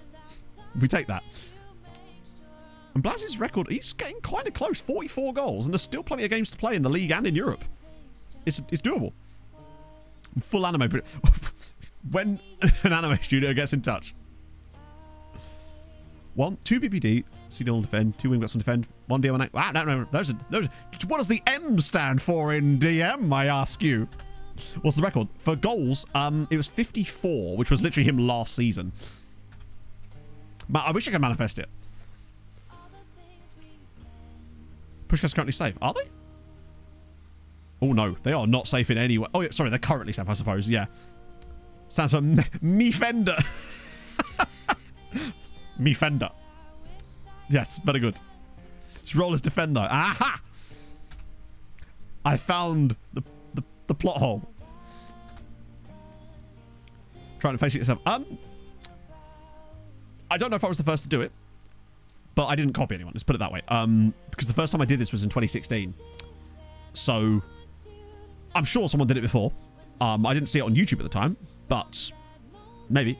I'm certainly not claiming like, originality on it, but as far as I know, I was the first to sort of, I guess, popularize it. I don't know. Not that it really matters. Who cares, right? But I think so, maybe. Hello, Dan. How are you, my friend? I bet you're a happy man. Not just because we won yesterday, but also because our boy is staying in his cottage. His cottage overfloweth with love. Inside forwards and midfielders. That's true. That's true. You've got me there. Whole team meeting. No, why would we do that? Silly. Yeah, no, I find them extremely fun. The only reason that the next one is going to be the last one is just because I fancy trying something different for FM25 with the new graphics engine and everything, right? Get to experience it all. Plus, I want to go out with a bang, and Malta is going to be exactly that, unless that goes horrendously wrong. FM technicalities. Well, then I hope every single defensive role was I hope every defensive role was also a set to a defender. Otherwise, if you had any support roles there, oh.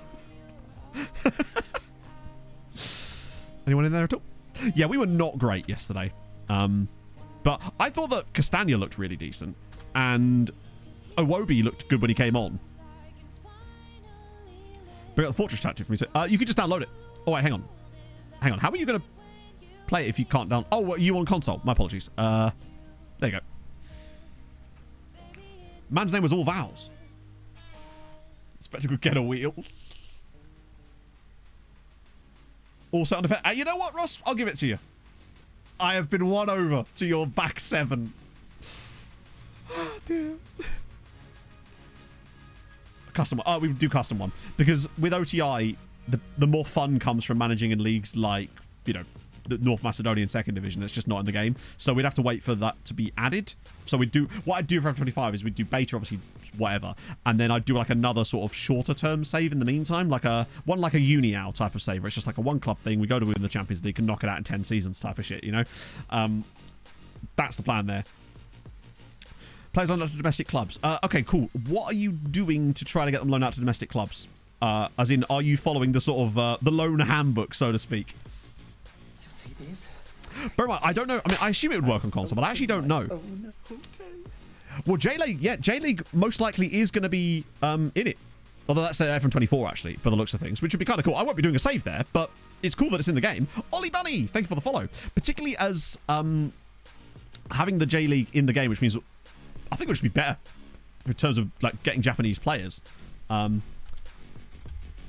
well. But also not having to use a name fix and stuff on the Japanese stuff. 200 million. Make that work now in the editor. I don't know what you mean. But sadly, you know, Gabriel... Oh, Gabriel. Was it Gabriel Hardy? There he is. Oh, Gabriele Hardy. There you go. Got it. 1860 million. No, you don't. You think I should do an MLS save. We all know you. We know you, guy. So that's Gabriel Hardy. God, there's a lot of Hardys coming through at Belgium clubs. So we guess yeah, but I think we've tested that, Maureen. As far as I know, Hadrian will be able to back me up on this. That didn't work. So yeah. Recommend waiting for a custom deck. Wait, hang on. Who's planning to do one for FM24? Wait, what? I'm a bit confused. Expensive and very cheap, but also... I want a bit more information about him, actually. Why is my chat paused? There we go. Sorry, my chat just paused randomly there. Well, it's because it's a licensed league, Maureen, but I don't know if you can then add that to leagues that aren't licensed, if that makes sense. The loan book. Oh, exclamation mark loans. Who are the German national team either? Oh, really? Yeah, but I think... that's a good point, I suppose, yeah. In that case, yeah, I don't know. I mean, I put it this way. I'm not going to be doing a J-League save, but I think it's cool it's going to be in the game for people that do want to do one. Well, yeah, I mean, the thing is, Bill, you want as many leagues available to you as possible. Now, what I would say for a network save, that is going to be painfully slow. Now, we don't notice as much with an OTI save because I'm not having to do large chunks off stream with OTI because we're always focusing on something. But that will be... And obviously, by the time we're getting to the point where we are trying to win stuff, we can often turn off a lot of the smaller leagues anyway. So you start with them all on, and then you start turning them off as you work your way up, once you know that you're never going to go back there. That's generally the attitude we take. Or have done in the past, anyway. You can just sing the song and hope that things happen. We'll sort that. Oh, Hillishad's back now. Just about. Fuck, I'll play Naseru there for this one. Oh, no, hang on, not Naseru. Liao. Yeah, sorry, Josh. I wasn't sure if you were familiar with the loans. Now, there's a few extra things as well. Is that Walsall shirt? No, it's a Cheltenham Town shirt. Play football? Not really, no. The last time I played football was the FM charity match in 2018. Although, technically, I suppose I kicked a ball around with my mates when I was on holiday in 2019, but that doesn't really count. The last time I actually played football was in 2018. It was supposed to be this year, of course, but oh, for fuck's sake. What's going on? Chat, am I going to have to buy another cheap cable on Amazon? Because we've owned more freezes lately after going months really without them, and now it's like... odd. Why Cheltenham? Oh, because it was a gift. It was a gift from SI. It was a random box, so there was this big box of... there was boxes of shirts on these tables that were sorted by size, and they were all for us, so they had enough for each person. So we just chose a random box off the table, and the one I got was a Cheltenham shirt. Ah, dear. I think the biggest mistake people make with the loans is they don't do them fast enough. They wait until they've got good players to then try and loan them out, and it just doesn't work that way. You want to be getting as many loans as fast as possible to as many clubs as physically possible.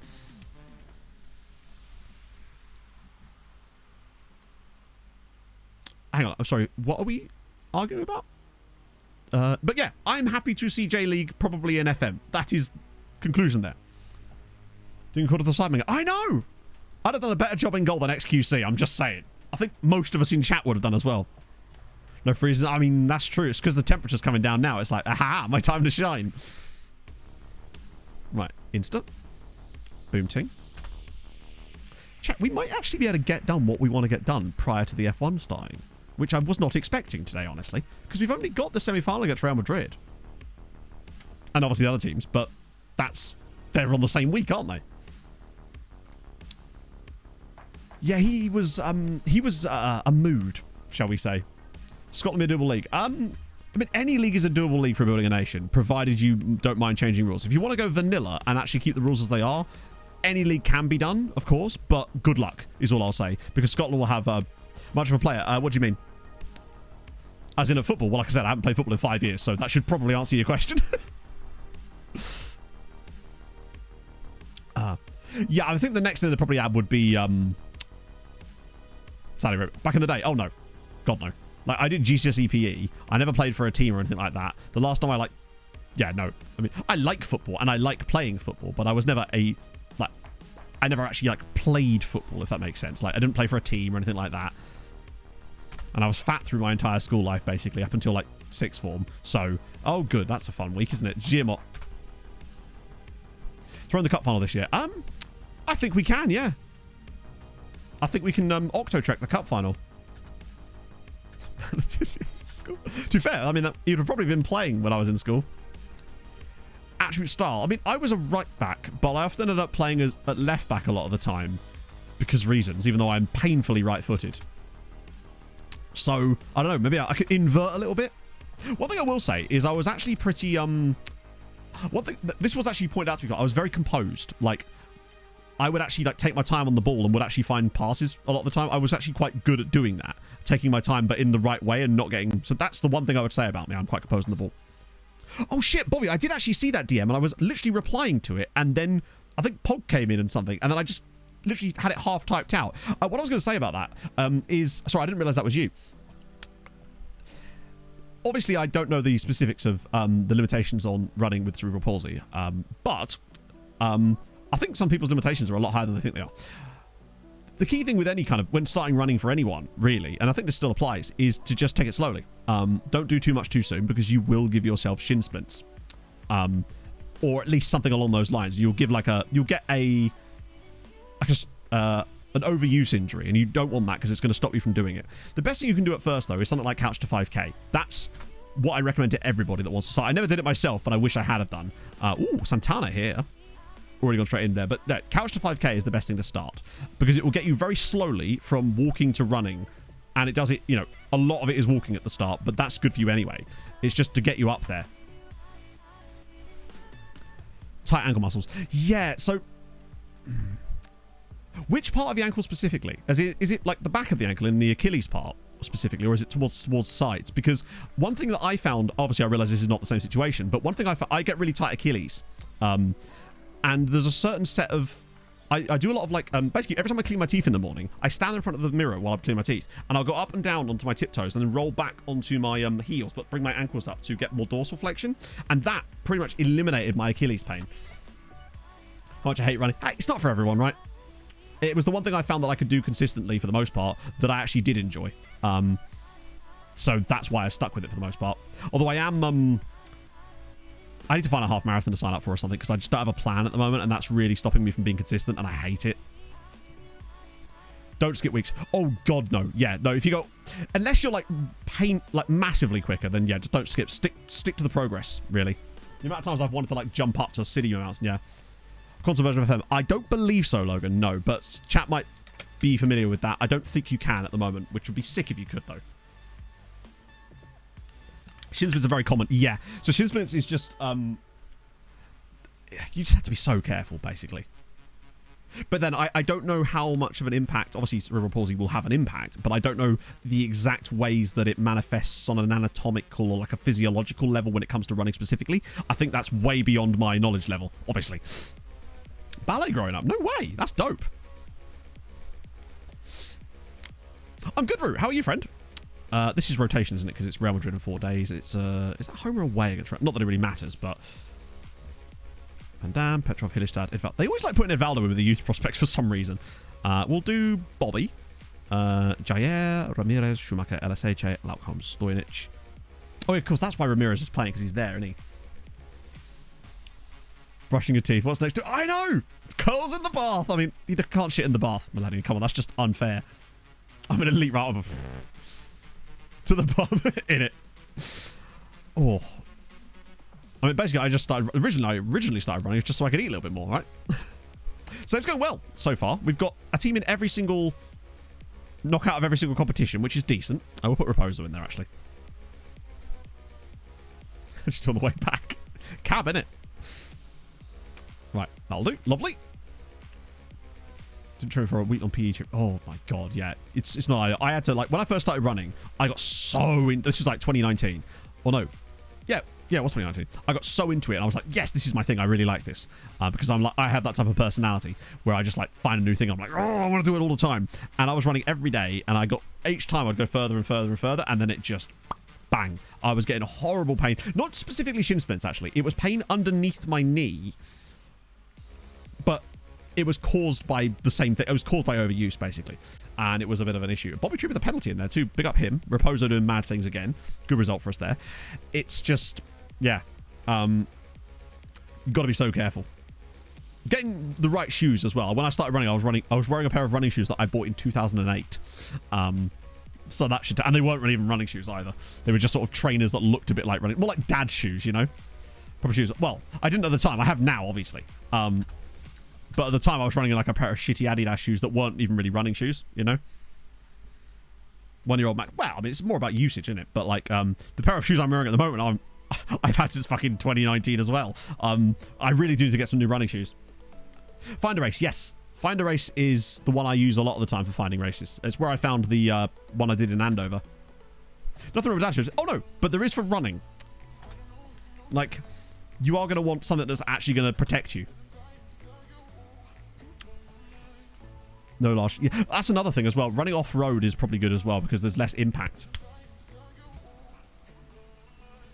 Lose effective when standing... I'm sure they do, but like at the end of the day, I'm not going to buy hundreds of pairs of running shoes for no reason, am I? My shoes are absolutely fine.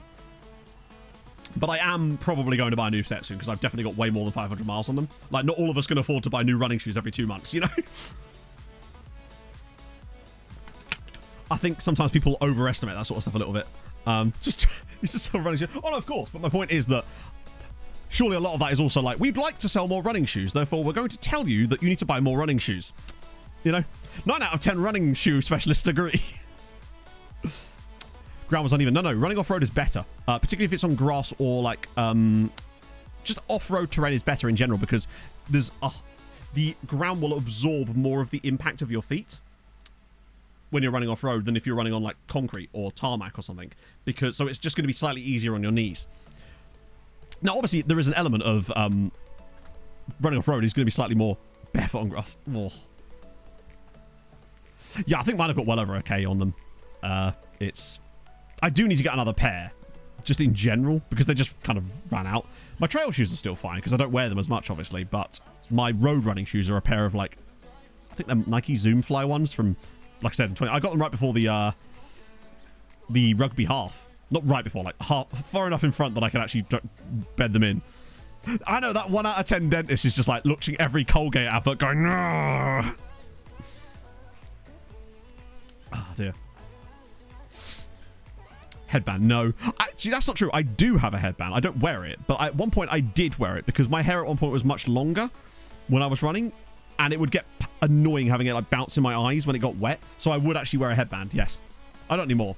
Brand preferred. No, I'm not like brand loyal with running shoes. I get the shoes that I think are going to work best for me, and also if there's like a different choice, I'll just go for whatever's cheapest out of the ones that are there. So like, for example, my road running shoes are Nike Zoom Flies, and the I have a pair of Hoka. I can't remember what the brand, like the sub brand is, but I have Hoka trail shoes.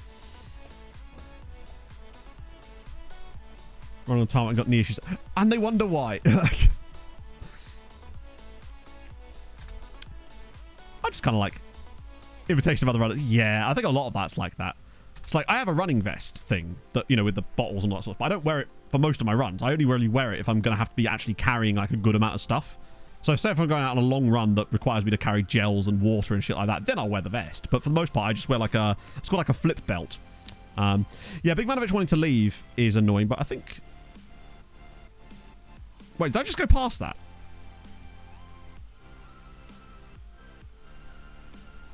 Can I discuss that with him? There we go. Phew! Accidentally went past it. Too busy focusing on running shoes. Sports Direct. Yeah, no. I never buy shoes on Sports Direct. There's a really good... Oh, Christ. There was a... Oh, shit. Is he going to be bad for the game? There was a really good website that does, like, running shoe reviews. And I'm trying to think where I actually bought my last pair of running shoes. Genuinely don't know. It's been such a long time, honestly. I think it might have just been on Amazon, honestly. Just because they actually had them. I'm not sure, Bobby, at the moment. There's a few players that are sort of be in that kind of area. So, Montiel being one of them. Blazer's surely going to be in the conversation as well. Janosch, honestly. Like, Chelsea beating... Oh, God. Away from home, really? Come on, Bayern. You're better than this. I mean, clearly they're not, but... At the moment... Then again, I suppose an English... No, they're not the only English team left, are they? Of course they're not. He's not that expensive, actually. Ooh. Oh, that's Dalsberg again, yeah. Who are you? Oh, yeah, we don't need you on the shortlist anymore. The other guy we nearly signed. You're that other guy who's fine. Jose Rafael. You're Fluminense. A bit expensive, though. Offer out to never get any offers. I don't know then, because that's all we're doing. Like, as far as I know, I'm not doing anything different to that. We are dev list, offering players out to clubs, then offering them out again, which is very important. You have to do it twice when you first get them. Also, it's really important to do it the moment the player joins you. If they're old enough to go out on loan, dev list, offer out again the next day. That will usually get them the loan. But you have to do it immediately. They won't always get a loan like that, but that's the best time to get the loan. Could it be because they can play against us? No, because they couldn't do it against us in Ireland. We had no problem getting loans out as well. I actually got an email from Kitbag, or someone working on behalf of Kitbag the other day about a potential affiliate thingy. But it wasn't really a sponsorship. It was more just like an affiliate thing, and I don't know. But yeah, that's all I'm really doing. I have a video about it, but I don't think I'm really doing anything different now to what I was before. I mean, I think we've added a few little bits of like, what's the word I'm looking for? Like best practice, I suppose. Right, I want Big Manovich there. I want Janosch off the right. And I want Edvaldo. Kenyatta as the anchor, because Yamin's suspended. I'd prefer to have Wilson Roberto as the anchor, honestly. He's better in that role. Just unlucky. I don't think it's a case of unlucky. Clearly, it's doable, because I've managed to do it in every single one of these saves without too much of a problem, and it's only got better each time. So clearly, it can work. I've really struggled to figure out what I'm doing that's any different to anyone else. The only thing I can say is that some people wait too long to start the loan farm, and it does seem to be... That seems to be the one thing I find in common when people are finding it difficult to get loans out, is that they've waited too long to start doing it. And that they're on like season 7 of their save. And now they're starting to try and get loans out. But by then, you're already too good. And the players that you've signed are already too good. Like, we started season 1. As soon as physically possible, basically. It doesn't matter if the players are any good. Just start establishing the relationships with the clubs. And it seems that when you start giving a club some players, they want more of them. I don't know why, or whether there's something in the background, or whether it's just completely apocryphal. But that's the only thing I can say. The only differentiator is that we do it so quick. And I think when I might redo the loan video, because that's from FM22, and I might redo it for the start of FM24 with like updated stuff, because there is some new things that we've kind of found out. Or I could just bundle it into the new Building a Nation video. I don't know. We'll figure it out. But unless anyone else has spotted anything that I do and I've not noticed that I do. Oh, Christ. Carpenu up front. Oh, yeah, 4th season. I mean, you'd think you'd be okay in 4th season, but I just don't know. What league are you managing in and who are you managing? I think that also matters potentially as well. Not Penny's Boat! Weird, right? Firstly, cool name. Thank you for the follow. Interesting Lost reference. I once played a gig in Norwich, and one of the bands on the bill was called Not Penny's Boat. And there you go. Poland Wisła Krakow. Okay. So... yeah, the trial thing works really, really well. I really like that. MTK and for 24, no. I'll be putting the save file up, though, so people can continue to F124, though, if they want to. Which is cool that that's even a feature. Particularly now that we know how that works a bit more. Although, by the way, news on the F124 Switch everything. If you've read the article they published, it won't allow you to go view matches from the previous save, which means that the Premier League years save I have will not work on F124 because obviously I have to go and be able to see the matches. So I'm going to have to redo that entirely, which is just an but it is what it is. Sucks because that was a really fun season. I was really looking forward to documenting it. Luckily, I didn't get around to doing that part yet. I was building the structure out for it, which means I'll be able to replicate the structure at least. So I guess that's something. Not working so far. Not enough statistical data. Really? Okay, so the team report thing doesn't work in F2. That's surprising. Yeah, with Wisła, I would have expected you to be able to make that work. But I guess it's just a case of you want it to do as soon as possible. Summers, thank you very much for the 6 months. The other thing is, maybe when you start with a bigger club like that, you've already... that might be what it is, actually, chat. Because when we start as MTK... we're not like a massive side to begin with or whatever. So as we build our way up, we're sort of at the same level as a lot of clubs. So we can start getting the loans out even sooner because we're loaning further down. It's just a thought. Maybe it's because people are starting at clubs that are too high up. But Wisła a second tier side? Like briefly. Or am I wrong about that? So maybe that is just me wrong. I don't know. I would like to figure out what the difference is though. Yeah, they start at second tier. So yeah, I don't know then.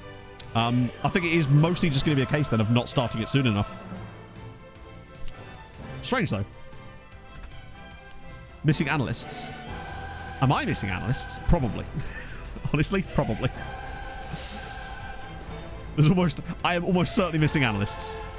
They do have Pretzel, yeah. I wish we hadn't had to sell him, but we had no choice. Come on, get back to it. So, hosting Real Madrid. We just want a solid result like we got against PSG and Barca. We've had a really tough draw to get to this far. A shirt for me. Ooh, classic football shirts as well. Okay, that's actually sick. That's actually sick. Wait, but... that is so sick. Oh, the shirt sizes though, bruv. I can't be doing an XL. Even Fat Matt back in the day. To give you an idea, that Palm Beach Breakers shirt I bought was an XL, and that is a balloon on me now. Damn it. If they get like a medium or a large, I'd be down. Is the other version of the shirt got like... God, that's so cool. Damn it. Ah, okay, interesting. When did you start doing it, Vigastad? This is an interesting comparison then. So when did you start Loan Farm? Like immediately? I could squeeze into an XL, yeah, I know, but it would just look really silly on me. Like that's why I don't wear my Palm Beach Breakers shirt anymore because it's so big on me now. Which is a shame because I fucking love that shirt. Luckily, some of the other shirts I bought now fit me better. So, for example, my Namibian national team shirt fits me fine. Even the Gas Boys shirt fits now, chat. What's this one? Website is taking its time to load. That's actually dope. Way too expensive for me to even consider wanting to buy a shirt like that, but that is a really nice shirt. I like that.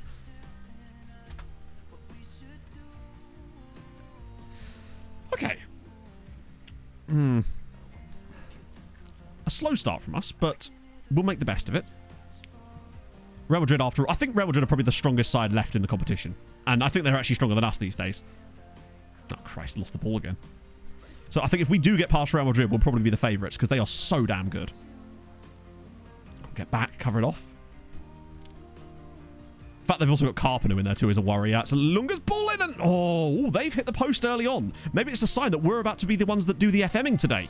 You never know. Janos tries it. Janos gets it back again. Big Manovic has been fouled on the edge of the box. Estar, thank you for the follow. Yeah, that's a lot. Oh, and a yellow card for Remy Scamp. Great name. Blaz is going to take this. Oh, goes to the back post, and it's in! It's Hugo Kenyatta. Back post, MTK1. That was not an expected goal. Is that... I don't think that Kenyatta's ever scored for us, has he? Maybe he has. It's just not in a game we've ever watched. Lovely cross from Blaz. I thought he was going to go for goal there. I think he takes them all by surprise. Oh, Kenyatta. Love it. 1-0. Kenyatta, of all people, giving us the lead. July 1st. Interesting. So I always just find that the best place to do it is literally when the moment the player joins. If they're old enough to go out on loan, dev list, offer to clubs, your nation, says no one. Next day, do it again, bids. Well, I don't know, Davey, but it is annoying. And I don't think there's a lot you can really do about it. I think it's just your loan manager or whoever's in charge of that is like adding stuff. Still a flag next to it. Well, to be fair, it's only a 37,000 seater and it's right in the middle of town after all. Has to be, right? It's a limited amount of space. That's a great, well, nearly a good pick out, but he's got back on it.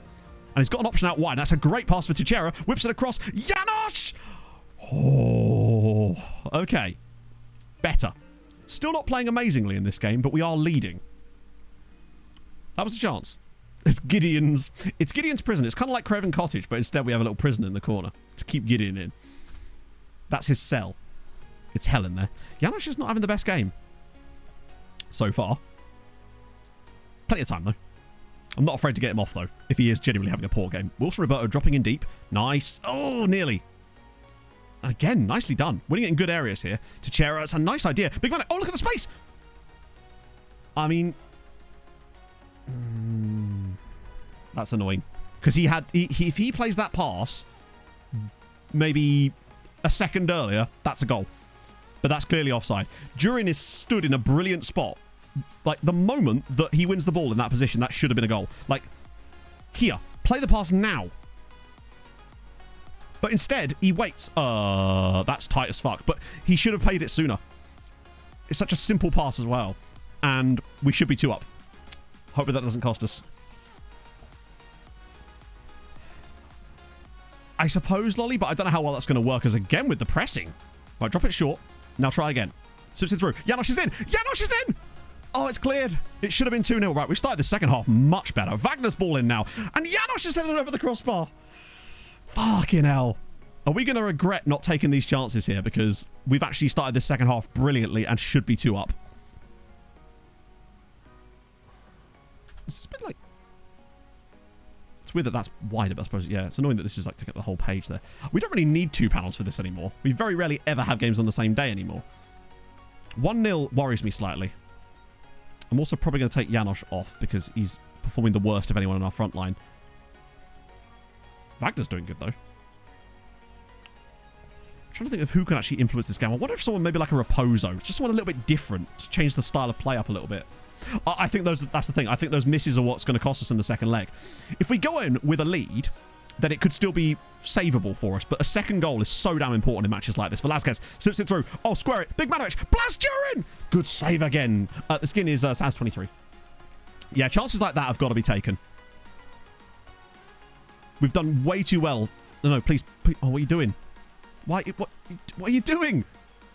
You should have just pushed up and tackled him. Now we're going to concede, aren't we?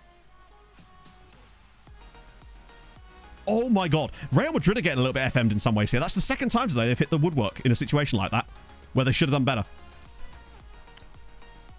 That could have easily been an equaliser for Real. We've been pretty... Oh, hang on. Back post, maybe? Patrice! Oh, come on! God damn it, man. This second goal, it will not come. Just a goalmouth scramble as Petrov just hauls down Ilunga. Oh, Jesus. This is Friday night. Oh, damn. That's not how you would have wanted to spend your weekend, I imagine. At the moment, we're having a similar game to the one we did against PSG in the first leg, but we need that second goal. Going to Real Madrid with a 1-goal advantage just will not cut it for me. We need to find something. God, if we scored now in like the 88th minute to give ourselves a 2-0 lead, that would be huge. Particularly because look at the runs. There's options of... Oh, no! Oh, we keep getting into really good positions and then just, like, mucking it up, basically. Making the wrong decisions. Like waiting too long to release the pass or playing a poor pass in general. And now I suspect that this is going to be the equaliser for Real Madrid. Oh, hang on. Go on. Wilson. Yes. Petrov, look long. Oh, he's taking too long about it. I mean, Raposo's still there, but now he's not going to be in the right position. Oh, hang on. Oh, hang on. Petrov. He's going all the way through. Petrov! Good save again. They've been there. The chances have been there for us, but we are not going to take them, I don't think. Some nice little interchanges, though. I do like Raposo on the pitch in these types of matches. Lovely play. Like, everyone was sort of all over the shop, and they just kept on working it. Ooh, channel. Ah. We need that one. Here we go. Petrov. Oh, it's another ridiculously poor pass, but we can still get something here. Edvaldo, what a pass. Petrov, Durin has been fouled in the box. Wait. Oh, Scamp's gone. That's going to be a red for Scamp, so at least he'll be out the second leg. But that's not going to be anything important, unless we score it. Oh, I tell you what, that's fucking close. That should have been a...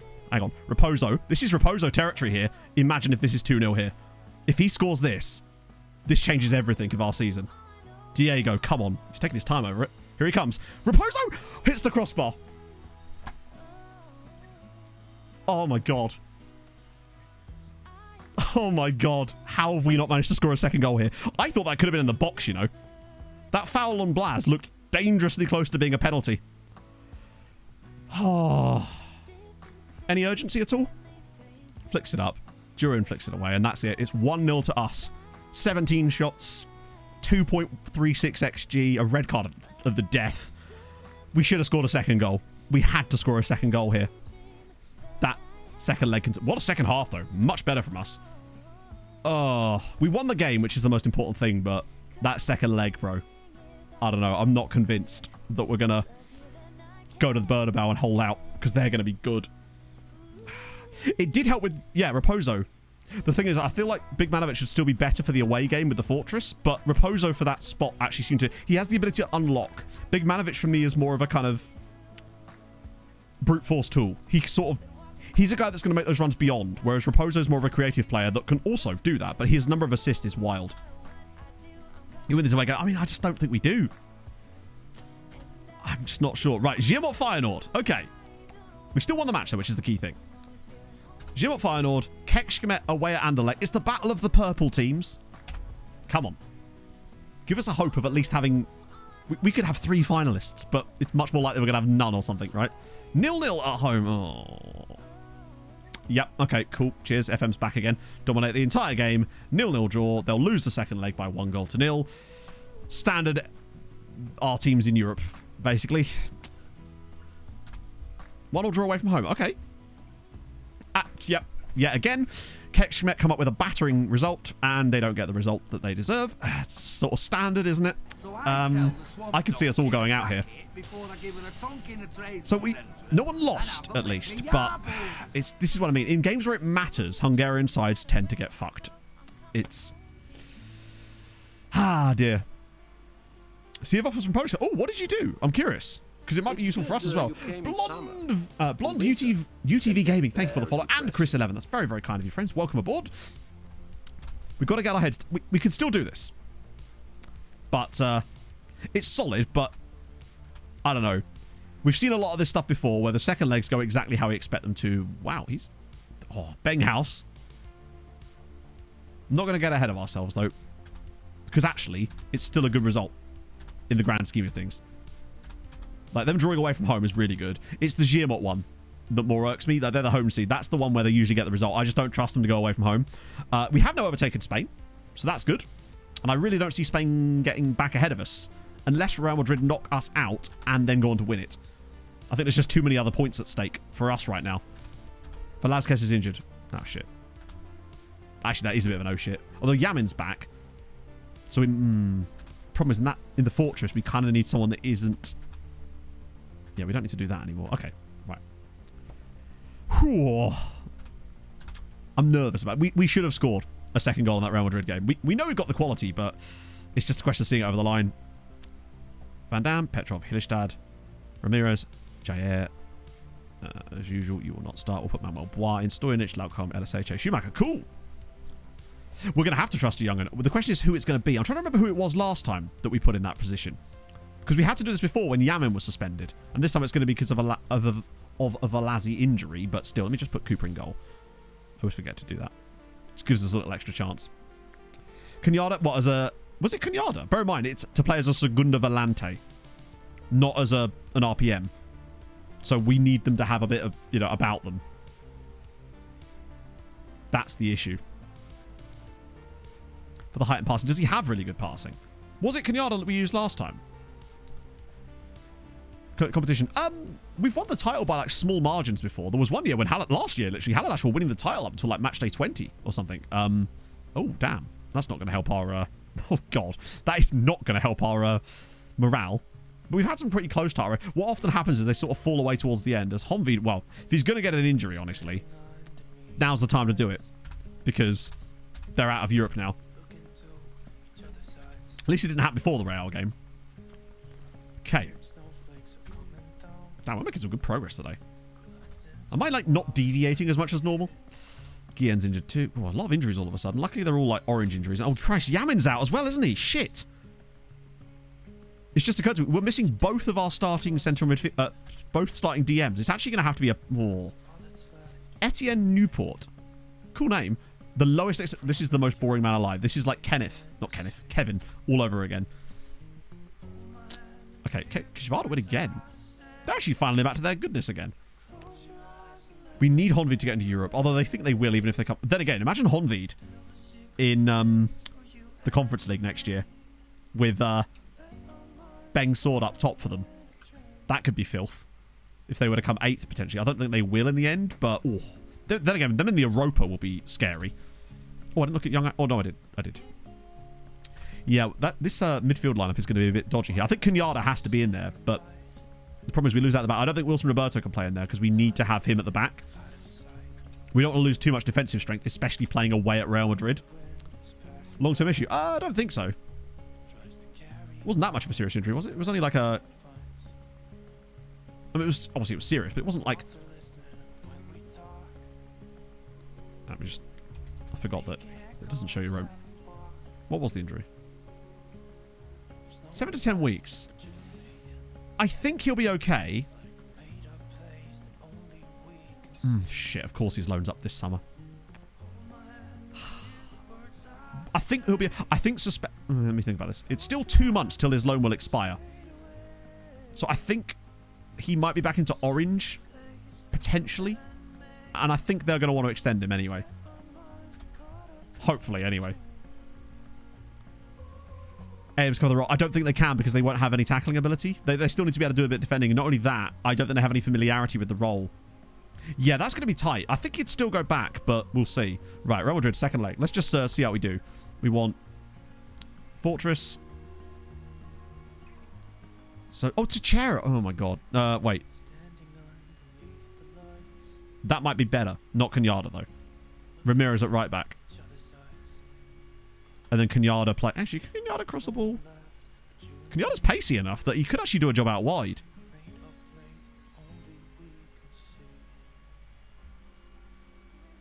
Who would I rather have there, though? Lost... I mean, is that the right one? Obviously, this is not. We want... Janos. And... Romero. I feel like... Yeah, it pretty much is. Or Hoosby, yeah. I think that probably has to be it. I don't know who else we'd put in there, really. How many have we won? I think 23? It's either 23 or 24 that we've won. Because we obviously got promoted first season, didn't win the title first season up, and I think we won it every season since then. So I think it's 20... It'll be 24 now as of this season where we've just won the latest title. So yeah, 24 in a row. The only other options are Leal and Naseru. But I feel like these guys are genuinely still better.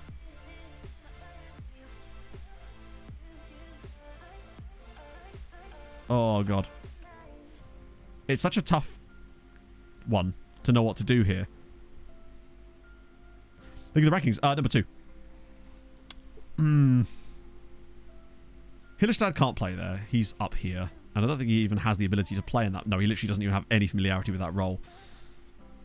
Stojnic, no. Leal is another option, potentially.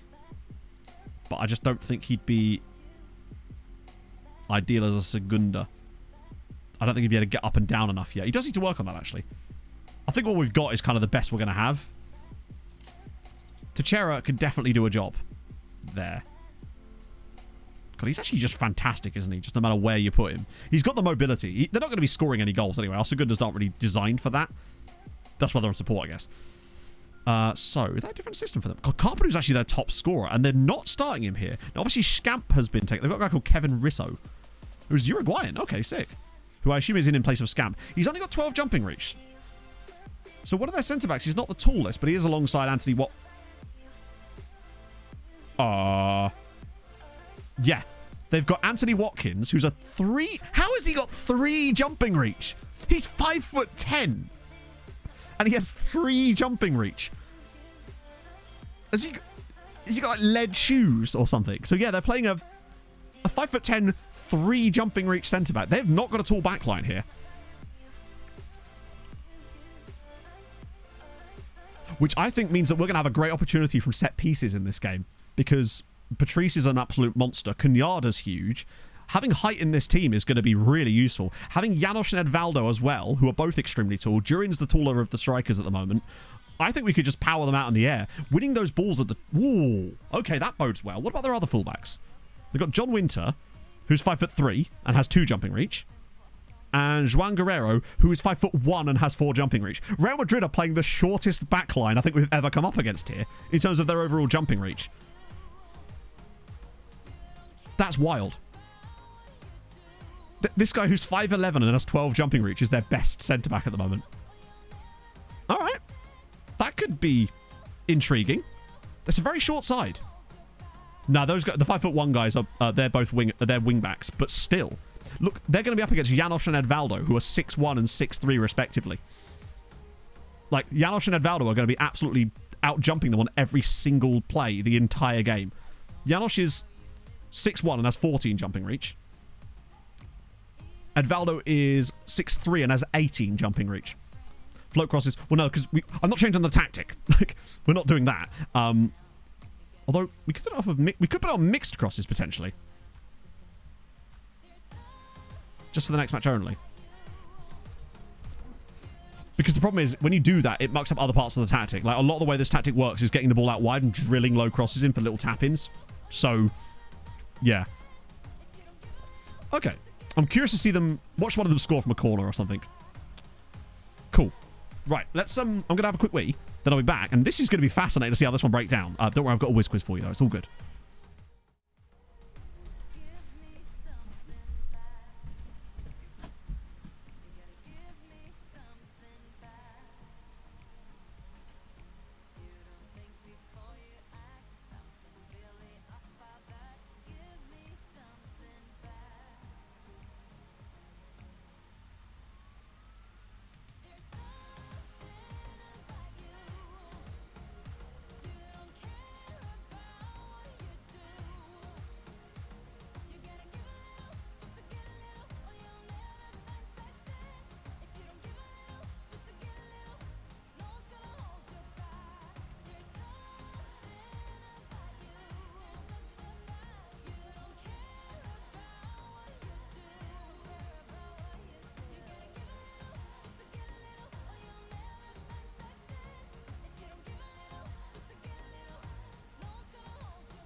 Just realised I didn't actually mute this when I left. You've just been hearing random noises in the background the entire time.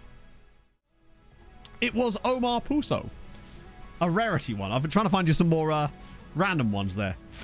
He wasn't a big fan of playing for Charlton, it would seem. Tickle, tickle. Luckily I don't piss in the same room. Best manager after their career? Probably... I mean, I don't see Messi being a manager, and I don't really see Ronaldo doing management, so maybe Zlatan if he chooses to do management, but I just don't see... Yeah.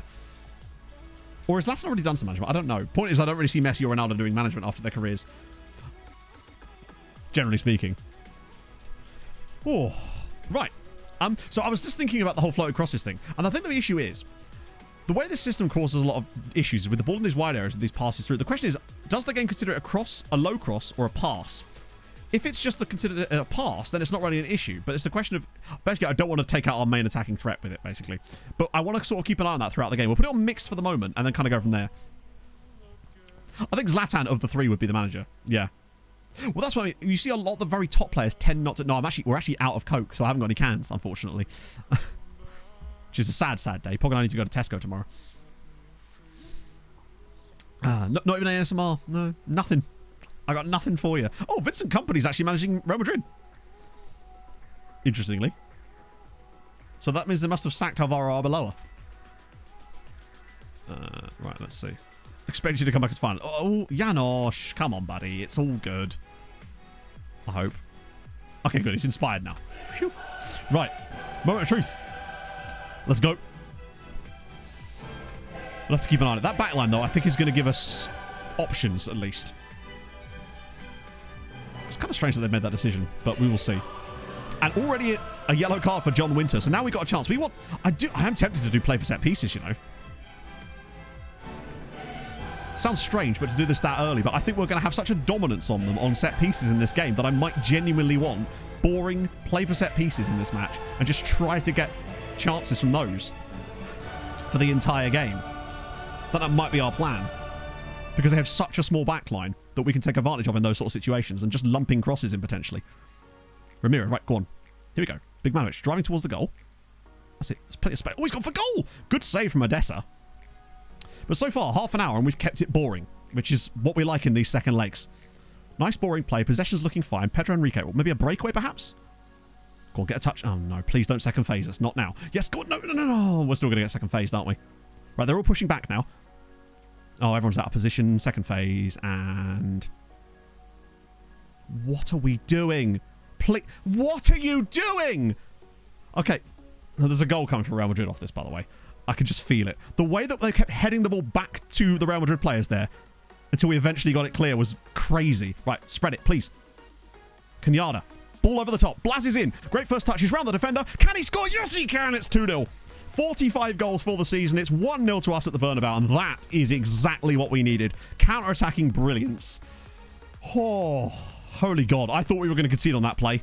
The way we were playing there was crazy. Good work from Big Manovic here. And Kenyatta, what a pass.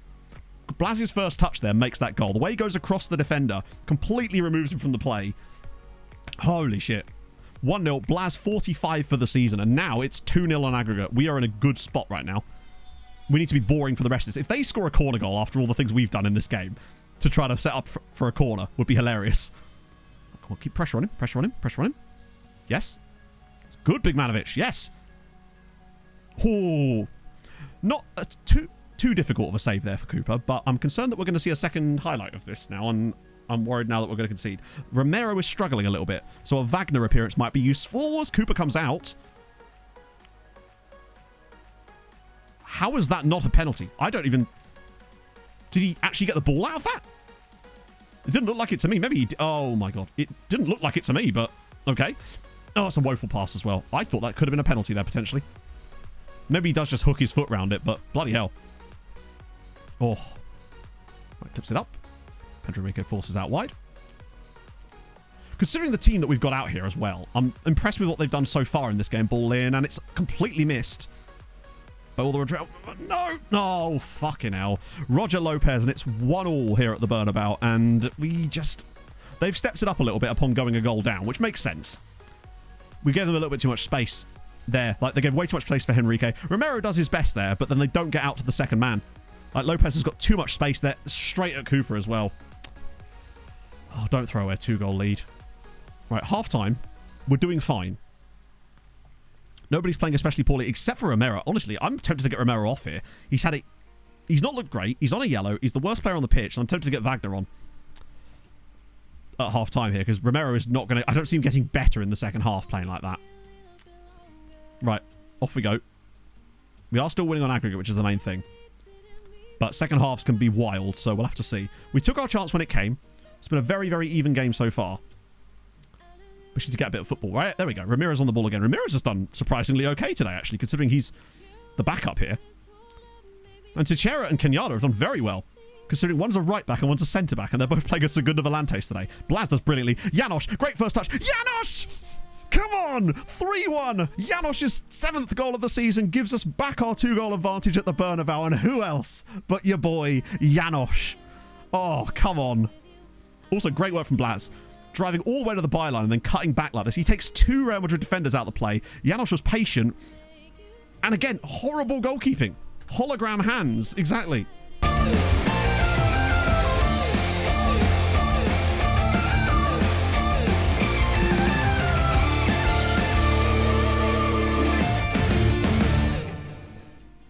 Oh, come on. Janosch doing the business, and that just gives us a bit more of a buffer again, which we really did need. Real Madrid moving some stuff around again. They keep shuffling their front line. Hugely important. Just getting back to being a 2 goals in front of them again is so damn important here. Plus, obviously, if we were to knock Real Madrid out, it would mud Spain and we'd get second spot back. Janosch has won it again. Oh my god, what a touch. Go on, Janosch. Square it. Please, pass it. It's 4. 4-1 on aggregate. Big Manovic now. That was all Janosch. Holy God. I know he didn't get the assist for that, but I'm going to press the button in a minute anyway. The way he wins this, but it's not even just the way he wins this. Look at this little touch he takes here. To skip past the challenge as well. Wild. Lovely vision as well for the pass. The defender is the one that puts it across. It's now 4-1 on aggregate, and off we go.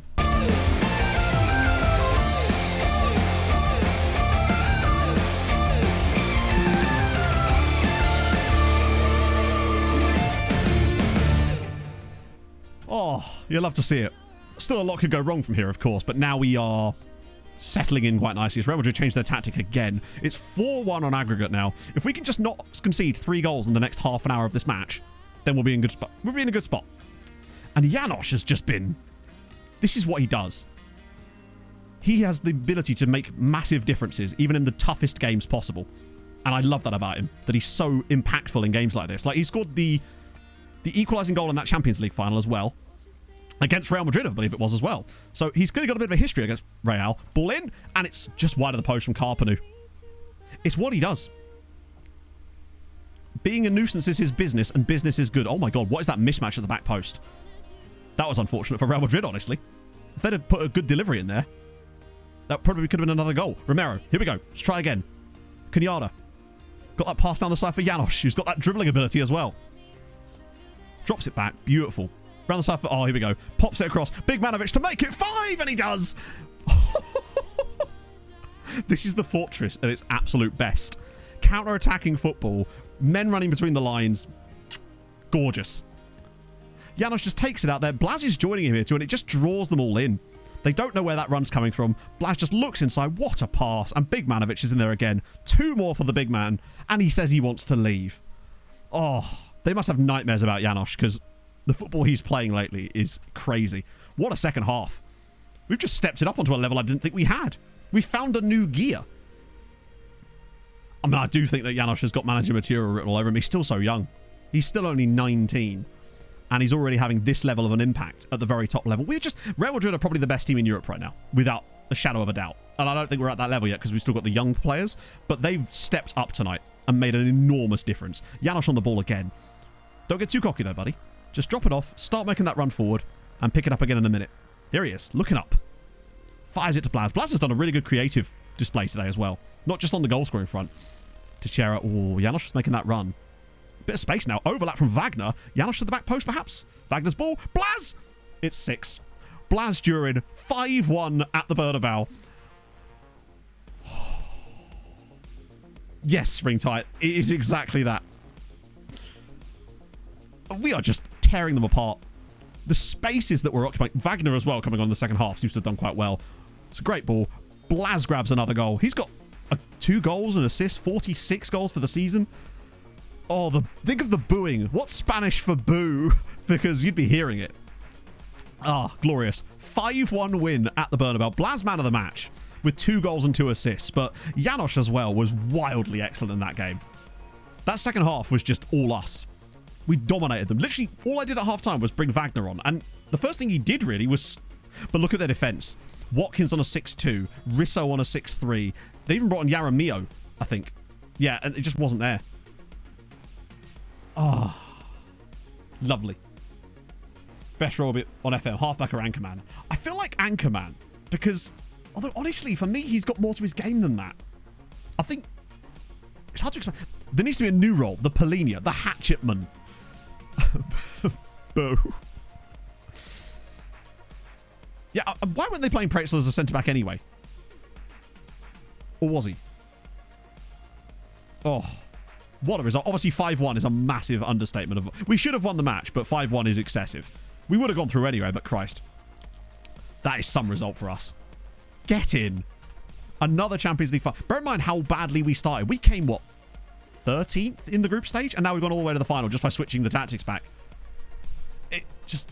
Something about this way of playing, it just gets us... 6-1 in the semi against Real Madrid. Blaz, all those 3 in general were just godlike. Bigmanovic making those... He is so good in the Fortress system.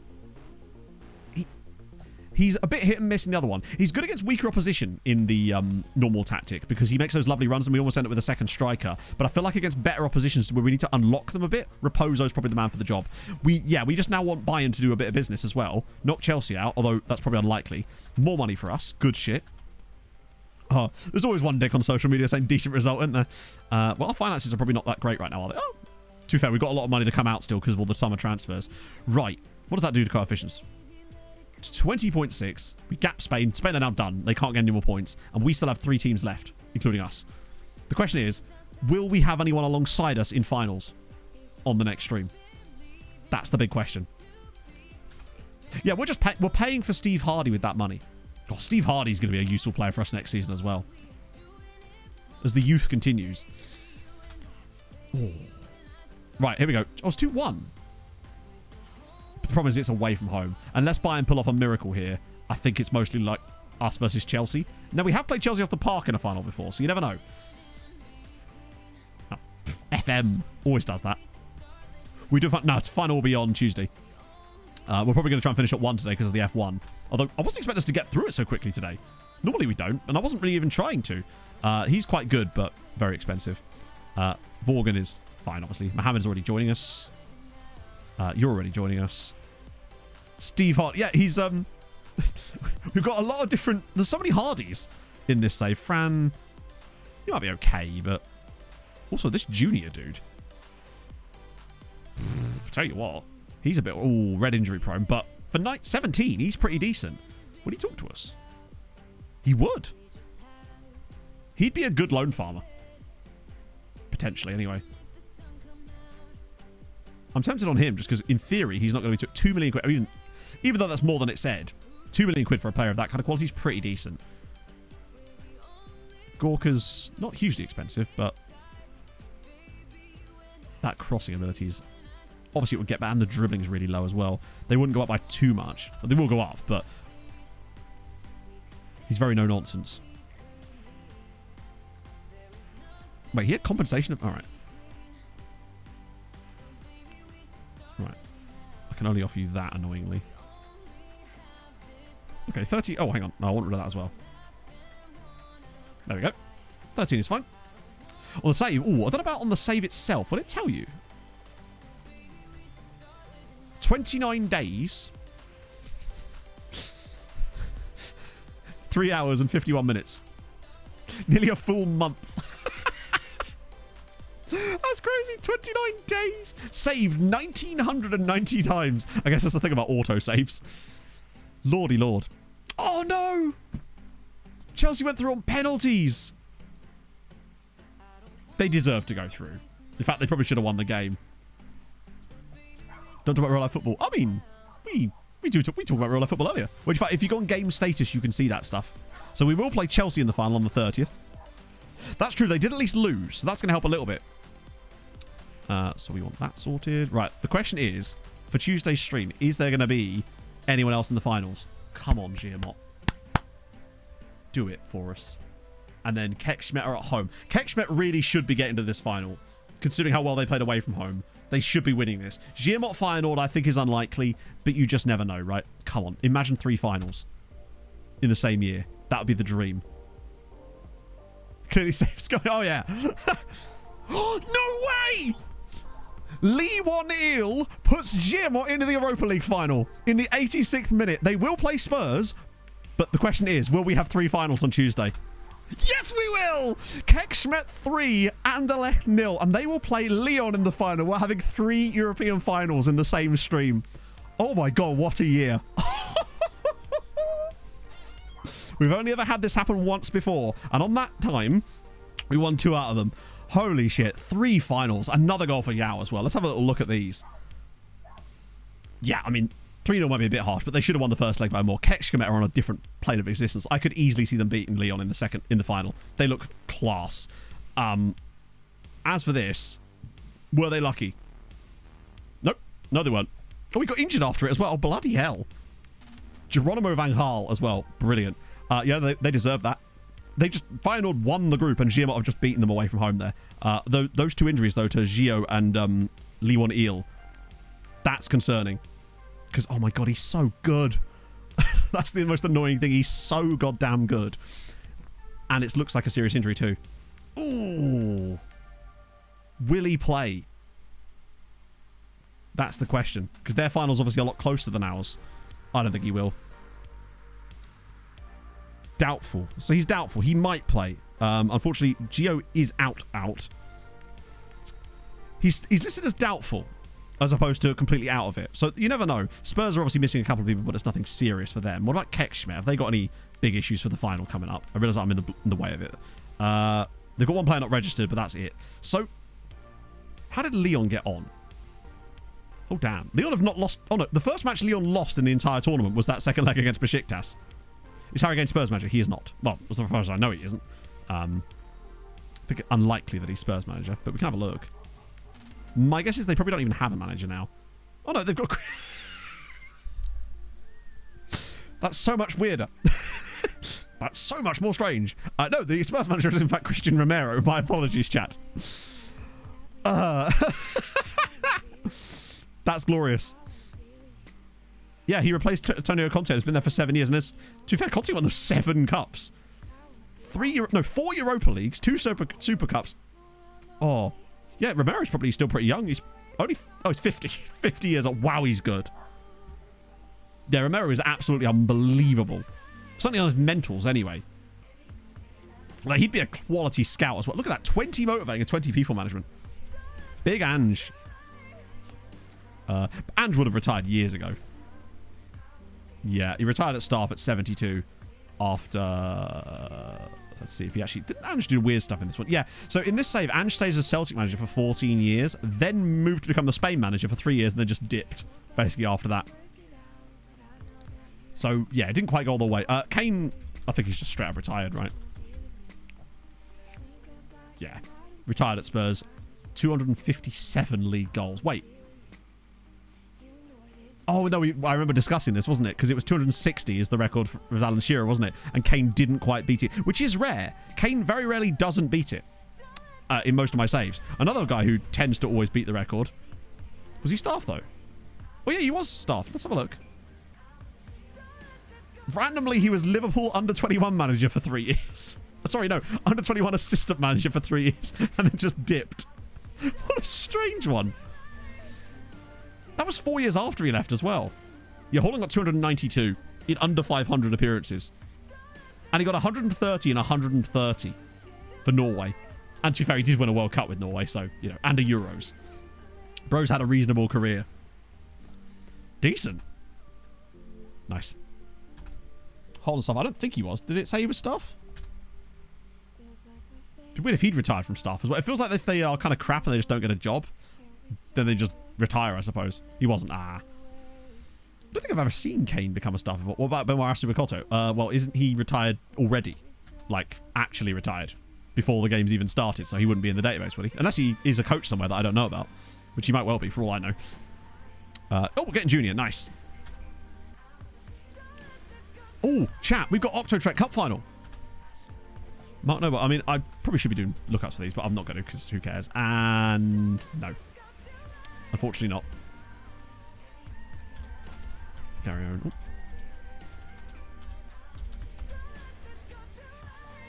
Booty got a Malta. Maybe. There's a Michael O'Neill Park and 2 O'Neill Parks, but no Gary O'Neill, sadly. I'll do my best, Johnny, to make sure that we can get Booty to go to Malta, maybe, but I don't know if that one's ever going to be possible, because each year we do this, he's a year older as well. I mean, how old is Regan Booty in real life now? And it makes it harder and harder for us to convince him to come to a league, but I still think it's possible. Particularly as it's going to take us a while to get to a level where he'd even consider joining us as well, and that's what's going to make it more difficult too. So I think we definitely throw the cup final by playing Octotrek against Guillemot, and we will definitely watch the game, obviously. What about Harry Maguire? Like I said, I'm not going to keep doing lookups for no reason. Like, if they're there, they're there. If they're not, they're not. He's 25. Okay. But the thing is, by the time we're at a point where we could sign him, that's the issue. Because we're not going to be able to sign him in the Maltese top flight anytime soon, are we? That's the problem. Although us being at least full-time is probably going to help a little bit on that one. Probably not, Pulse, but we're having a vibe anyway. We're having a nice time. And that's all part of the fun. I'll put Bigmanovic in here, actually. Besides, we've already set ourselves up for an absolutely wild stream on Tuesday. So, the fact that we got to have another stream with 3 European finals in the same stream is amazing. I did not think we'd get another one of those, the entire save. So the fact that we managed to pull it out this year is awesome. Do get Jarju and Panache. Panache is good. I'm glad we can get Panache. That does fill me with confidence. 4-1. Blaz with another 2 goals. Janosch got a goal.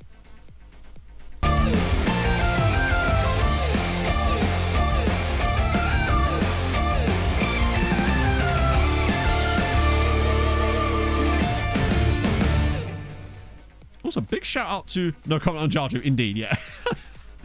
Indeed. Beta will be out when it's out. As is every year. I don't know why people still ask this, because this has not changed since the FM has existed. The beta will be out roughly 2 weeks before the full release of the game, as it is every single season. Nothing has ever changed about that. Oh, we didn't check the coefficient. You're right, no. So we're up to 21.3. I don't think we can catch England still. But if we were to win all 3 finals, we would definitely be over 22, because we would get points for the wins, and we'd also get the points for appearances. So we get at least 3 more draws worth. I forget what our actual dilution is at this point, but 21.3 is a solid season for us. It's actually probably going to end up being the second best season other than that one there. Just that fucking 18-point year. Still losing to England, though. Ah, dear. Place it for my stadium, just place it in the files and name it. Yeah, so basically all you do is you put it in the same folder as the one that's currently there, and then just call it the same thing, and the game will read it from the same config file, basically. And you should be good to go. God damn it, Don. Need to sabotage it. I don't know how we can. I think England are just too England. Like, we've been so consistently second in this save. Like, we weren't even having a hint of second in the other saves. We're 14 points clear of Spain now. I do actually think if we had more time, we could have maybe make it work. We did, Bobby. Yeah, we won 5-1 at the Bernabeu. Janosch, Bigmanovic, and Blaz absolutely popped off, basically.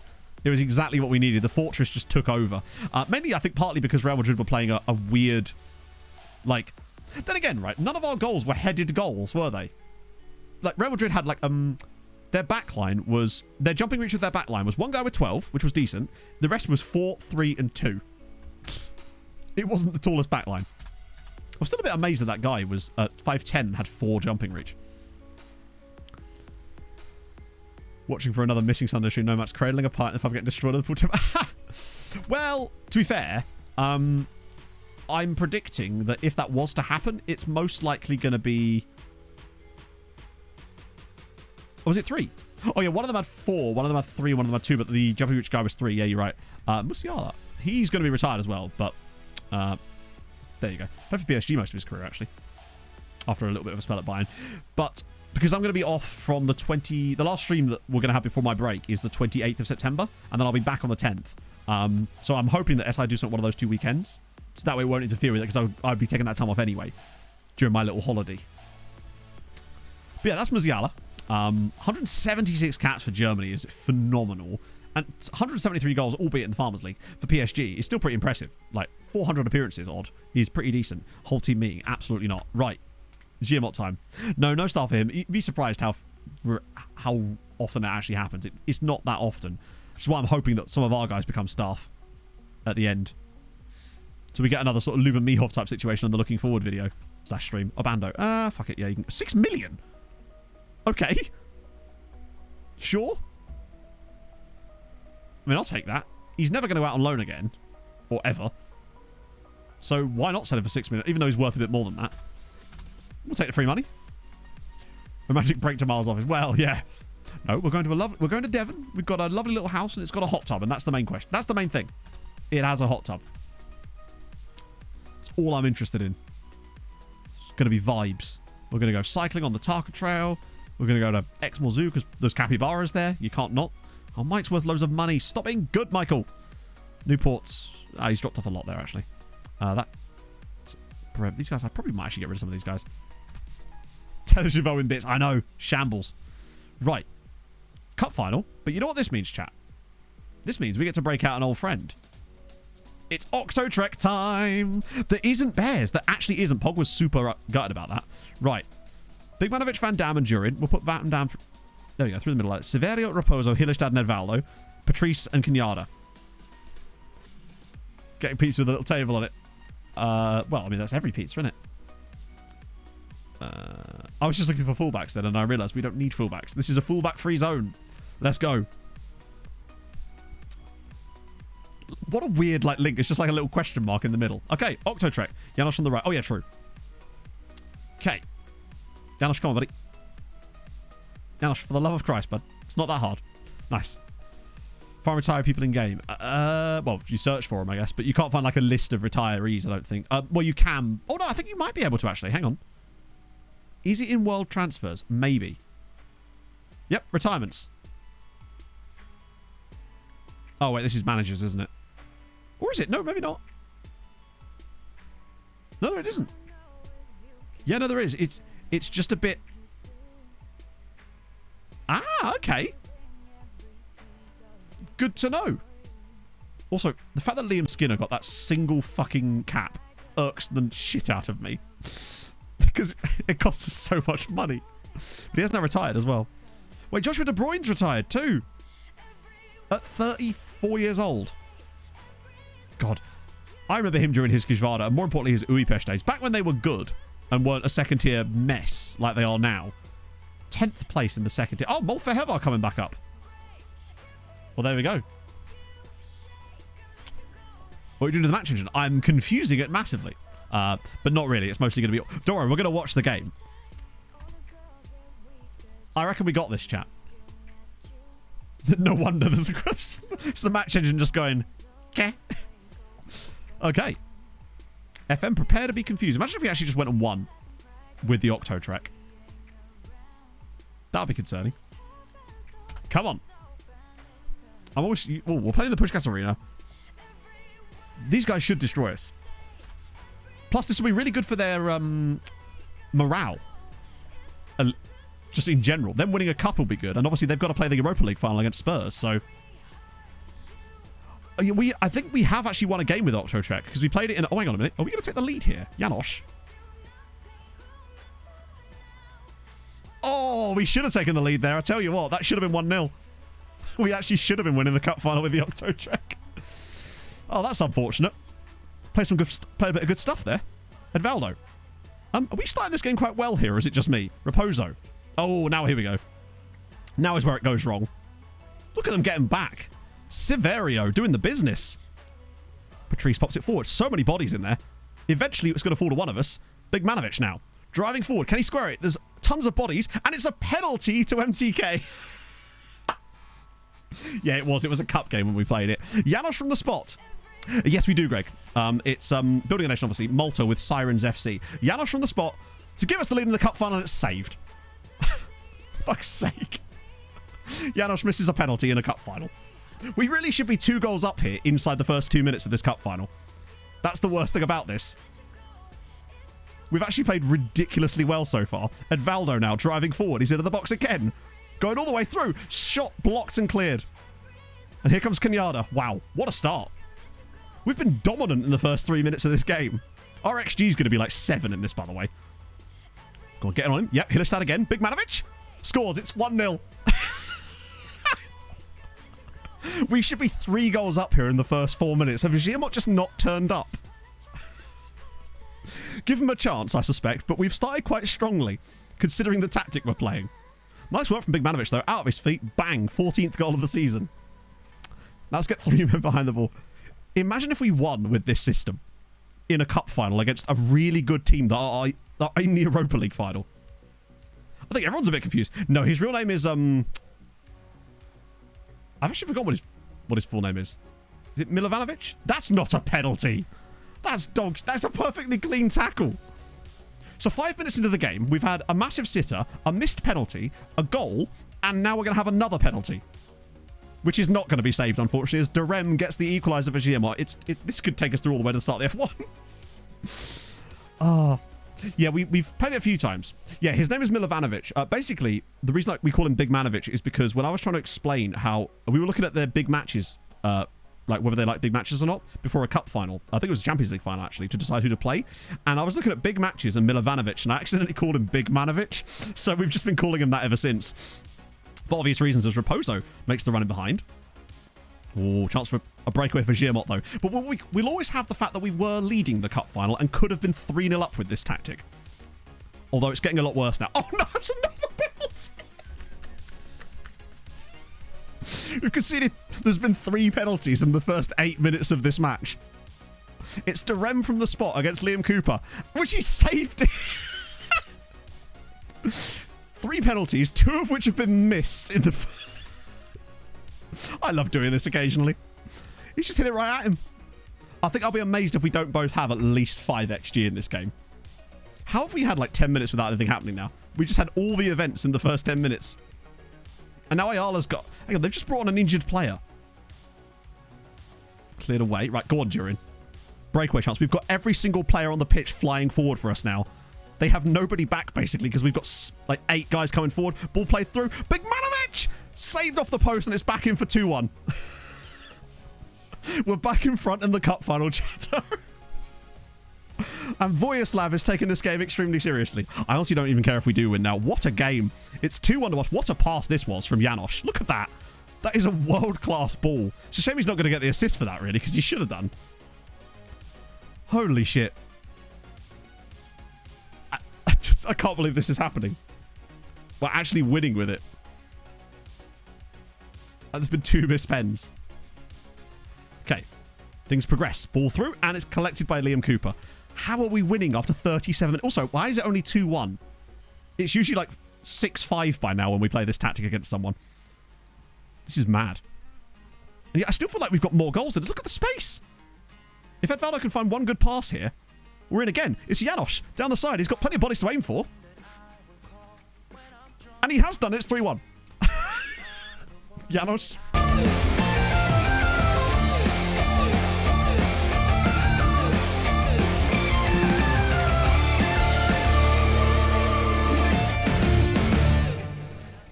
I don't know what's going on here, but he's just so patient with it at his feet. Swaps it across. Hillestad gets the ball, spins on it, bang, 3-1. I still think we'll lose this, but Giamot are not really doing a lot, are they? 3-2. Muriani Derem gets one back for Giamot, finally. They're a bit lucky, honestly. They've not really created that much in this game against us, considering we have 2 defenders. Here we go. Is it going to start to turn the tide a little bit now? Nope. Ball through again. Severino. Go on. Loads of options. Big Manovic is there. He's got bodies left and right. Knocks it to Edvaldo, who squares it. And Durin over the crossbar. Should have been 4. Big Manovic has looked really good. How have we got 61% possession, by the way, as well, considering we have 2 defenders? Cleared away. But we'll just trap bodies back and get in the way. I love how he's just getting out of the defensive line there. Mitch is right. And this might be a chance for them to give it away. Durin getting back and covering. Now he's found... Oh, it's a bad pass from Janosch. That could cost us. This is surely the goal. Marek. It's Jeppe Beck now for a Giamot. And it is 3-3. They find the equaliser right on half-time. We knew we couldn't see it out. I think now it's starting to happen. I think we've just confused the FM match engine so much that it didn't know quite what to make of it early on. But now it has sort of reverted back to what you'd expect. 3-3 at halftime. Should have been more for both of us. Kind of bizarre that Blaz hasn't even managed to find a goal in this game yet. I suspect he will do, given the chance. Gibot seem to have sussed us out a little bit now. Seems that they're fine. Oh, no, blocked. Patrice clears it. Relatively poorly, but still we move. Edvaldo. Come on, use the... Oh my god, that's such a bad pass. I love how in the middle of the pitch there's just a cluster of players, but there's so much width. One good header, and we're in. Hillestad now. Hillestad's through. Could he make it 4? He can! We're back in front again. Mateus Hillestad's having a lovely game. The neutrals are having a lovely old time, and we're apparently really desperate to win a cup final here. Do you think it's because it's a cup final? The players are just raising their game a little bit, and we're somehow getting away. What is this tactic? Oh, it's just normal. Just nothing unusual. See, look, that's... Yeah, I'll show you. It's that. That is what we're playing. It has 8 trequartistas and then just 2 ball-playing defenders. It's a vibe. Surely not. Back in front again by another goal. Oh, nearly. Gonna get counter-attacked? No. Still we press. I think we'll probably get like 6 goals in this game. I still think Giamot will probably end up getting like 8 eventually once we have to start making subs and stuff. But it's the fact... Oh, hang on. Janos is through now. And it's nearly another one. We deserve to win. Yeah, damn right. We're winning on XG, aren't we? Or something, maybe? Big header needed. Oh, here we go. This is going to be 4-4 surely. It's Beck. And what a save from Cooper. We're max on attack, but then we'd be less defensively stable, or Husby. What are you trying to do to me? Make us loose? I can't believe we're even staying in this game. I say staying in this game, we're literally winning. Bit too defensive. I think you're right. Yeah. Cooper is having a great game. He saved some genuine gilt-edged chances and a penalty save. Oh, here we go. Oh, look at Blaz. Blaz is doing such a wonderful job at getting back and covering every time we lose the ball. It's the work of a middle trequartista. One of the many middle trequartistas. There's options here. There's so many options here as it's 5. Claudio Raposo makes it Giamot 3, MTK 5. We're back into a 2-goal lead again. It's like once we get off our... They got their energy back. They got their breath back, and all of a sudden, they're back on it again. They just don't know who to mark. When he gets to the box here, it's like 7 dudes. No one can mark all of them. Oh. No, we've moved it to centre-back so that we'd have at least a chance of it being fun. So we actually have a little bit of defensive ability in this tactic now with 2 centre-backs. And it actually is working here. It's 5-3. Edvaldo's out wide. There's so many bodies in the box again. He's got to find one of them. Severino pops it across. Big Manovic for 6. I don't know what's going on. Aiden, thank you for the 23 months. The madness continues. Afternoon. Thanks for the lovely 23 months. Anyway, I'm off to catch up on the last 4 VODs I missed whilst on holiday. You've missed a good amount, my friend. But yeah, the one today is going to be a vibe when you get there because of some of the stuff that's happened outside of this game. Whilst this game also. Because it's now 6-3 to MTK in the final. And we're not done yet. And neither are they, presumably. I'm surprised Jan... Has Blaz even got a goal yet in this game? He's done all the work for everyone else. Hillestad again. Around the side for Van Dam. They're defending, but it's appalling yet again. I'm actually surprised that Giamot... Bear in mind, Giamot are a very good side. They were rough. Well, actually, they've been quite good lately. The last one, and today, has been so fun. But I won't spoil what's actually happened today. But Raposo again. Oh, that's poor, but we still got the ball. Big Manovic. Oh, no, we've lost it. I reckon we've got a couple more in us. Oh, ball through. Marek's through. Big tackle from Kinyard. Kinyard is trying to kill the man. Trifonov. And Derham saved again by Liam Cooper. We are just mugging Giamot off here. Liam Cooper is a world-class keeper, by the way. I mean, if this isn't evidence of that, I don't know what is. Let's bring on Velasquez. Wait, why at centre-back? Cooper with the collection. Oh, lordy lord. We've got a higher XG than them. Do we know? Yes, we do, Bobby. We have it in both. Oh, ball through. Van Dam's in there. He would have been offside anyway. Edvaldo brings it down again, though. Giamot have got to pull their finger out if they intend to get back into this game, which they really should by now. Do we move them up to DMs for the final 20 minutes? Just to give Giamot a chance to get back in? Because we were actually trying to throw this game after all. Or maybe make them wingbacks? I don't know. Raposo tries to slip it through. I'm thinking...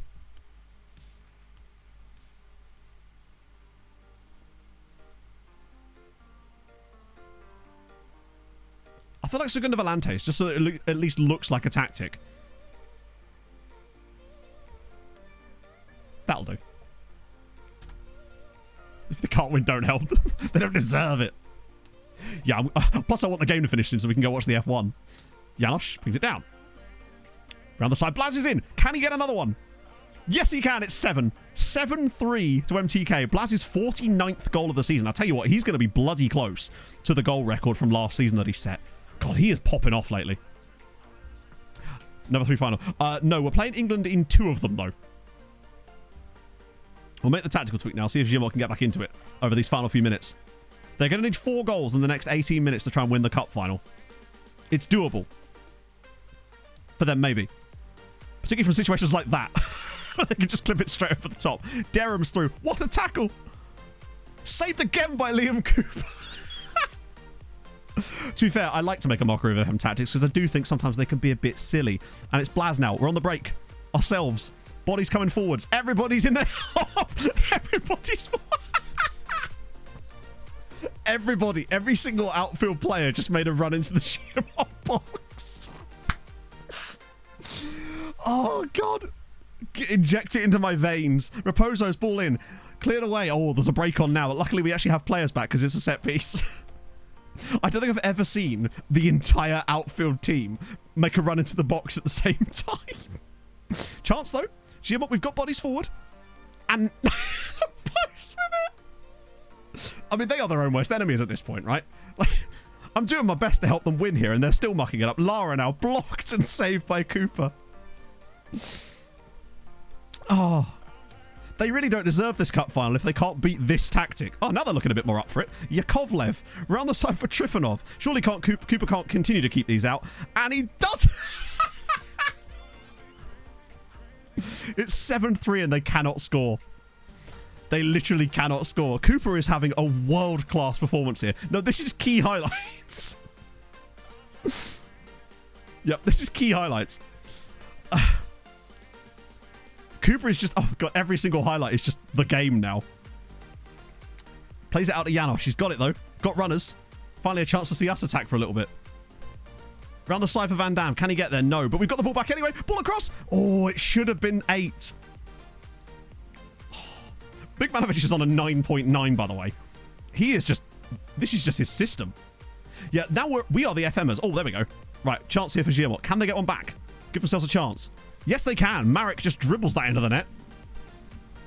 This is what... Chat, did you know this is what it feels like to chew 5 gum? Right. Skip. Oh. If we avoid any injuries too, then this would be great. As Van Dam's got a chance to get through here, and he nearly does. 7-4. Lumps it long again. Trifonov bringing it forward. And he's lost the ball. We're just playing them all onside. Sorry, all offside at this point. Cleared through, but we've got bodies. Severino's got it. He's just controlled it with his back. That's how you know it tastes good. Cleared away. Oh, chance for them to break potentially. Right, Marek has to finish this. God, look at him flying back to try and make the tackle. Marek's through. Goes around the goalkeeper. Scores again. Uri Marek. It's 7-5. Okay. Oh, I was kind of hoping we could hurry up and finish this damn game. Patriots, thank you very much for the 9 months. It's almost like this is my doing. It's 7-5. No, he was in his own half when he started, so he wasn't offside. Clipped long. Oh, he's in again. He's got support out wide. Can they do it? Trifonov, ball across. And it's another save from Liam Cooper. Liam Cooper has been stupidly good. I don't know. I think 8-6 was a final we had once against Haladash. Which somehow, yeah, could still be overdone today. There's still 10 minutes to go. Oh.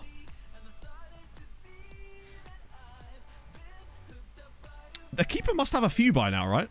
Yeah, Cooper is just taking this game extremely seriously. Janosch just picked it up here. If we manage to score without playing any defenders here, then again, once again, they don't deserve anything from this game. Hillestad puts it across. Oh, my God. It's a great save from the Giermot keeper this time.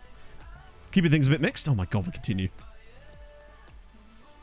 It's the greatest final of all time. Oh, chance now for Giermot. If he could just get the ball out of his feet. Yeets it long. Trifonov brings it down. And he pops it through for Marek. He's got a man over. Will he find him? Marek goes past the goalkeeper and it's not cleared off the line. It's 8-6. It's 7-6. Uri Marek has done decent. Sorry, 7-6. Right. We go again. Are they going to pull it off? Is the I really hope this doesn't go to extra time. That's all I really hope, it doesn't go extra time. Edvaldo pops it through. Severio just has to square this to someone, and it's deflected to the goalkeeper instead. That could have probably killed it. Not really at all. Grubasic drills on over the top, and Marek's in again. He's very slow, though. It's a Sidemen charity match, innit? Marek. His teammate got in the way.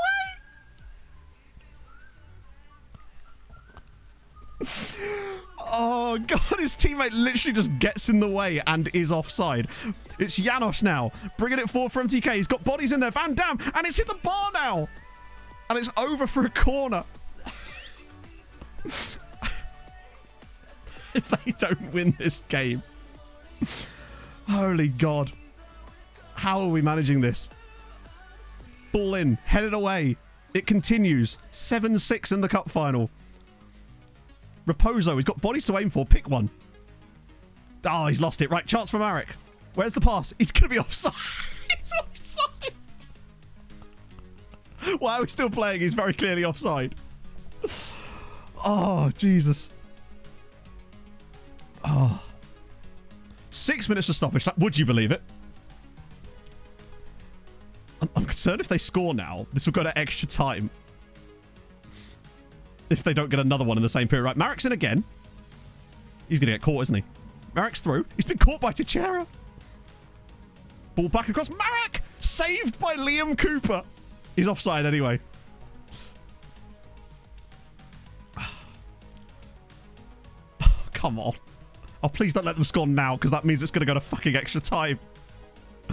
Go on, get in there, Teixeira. Yes, buddy. If this ends up with us scoring another goal late on, then I will just... That's wild. Durin sends it through. Claudio Raposo to kill off the tie. And it's somehow saved by Grubasic. And I think he's going to yeet this long. They're in. Cooper's out. He's offside. Liam Cooper's just got cleared.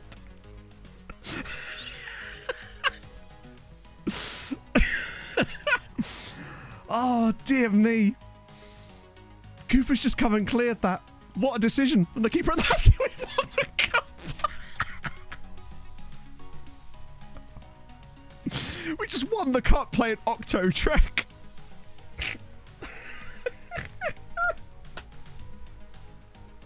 Yes. Oh, fuck me. Giamatti are an embarrassment. They couldn't beat Octo Trek in a cup final. We've won 7-6. Oh, the cup final is a 7-6 win for MTK Budapest.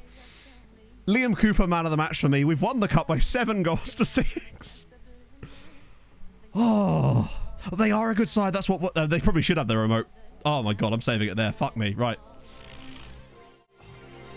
Lord Richard, thank you very much for the 100 bits. I need to find someone to raid this afternoon. Video out of this final. Oh, shitting fuck. I know who I'm raiding. I'm raiding Clates, obviously. We don't get to raid Clates very often at all, so let's do it. Holy shit, thank you for joining me today, friends. Cutting off a little bit early. There's 2 missed penalties in that game as well. We're going to go watch the F1. What a game that was. Join us on Tuesday, though, for 3 European finals in the same stream. What more could you possibly want out of life? So I will join you guys very, very soon.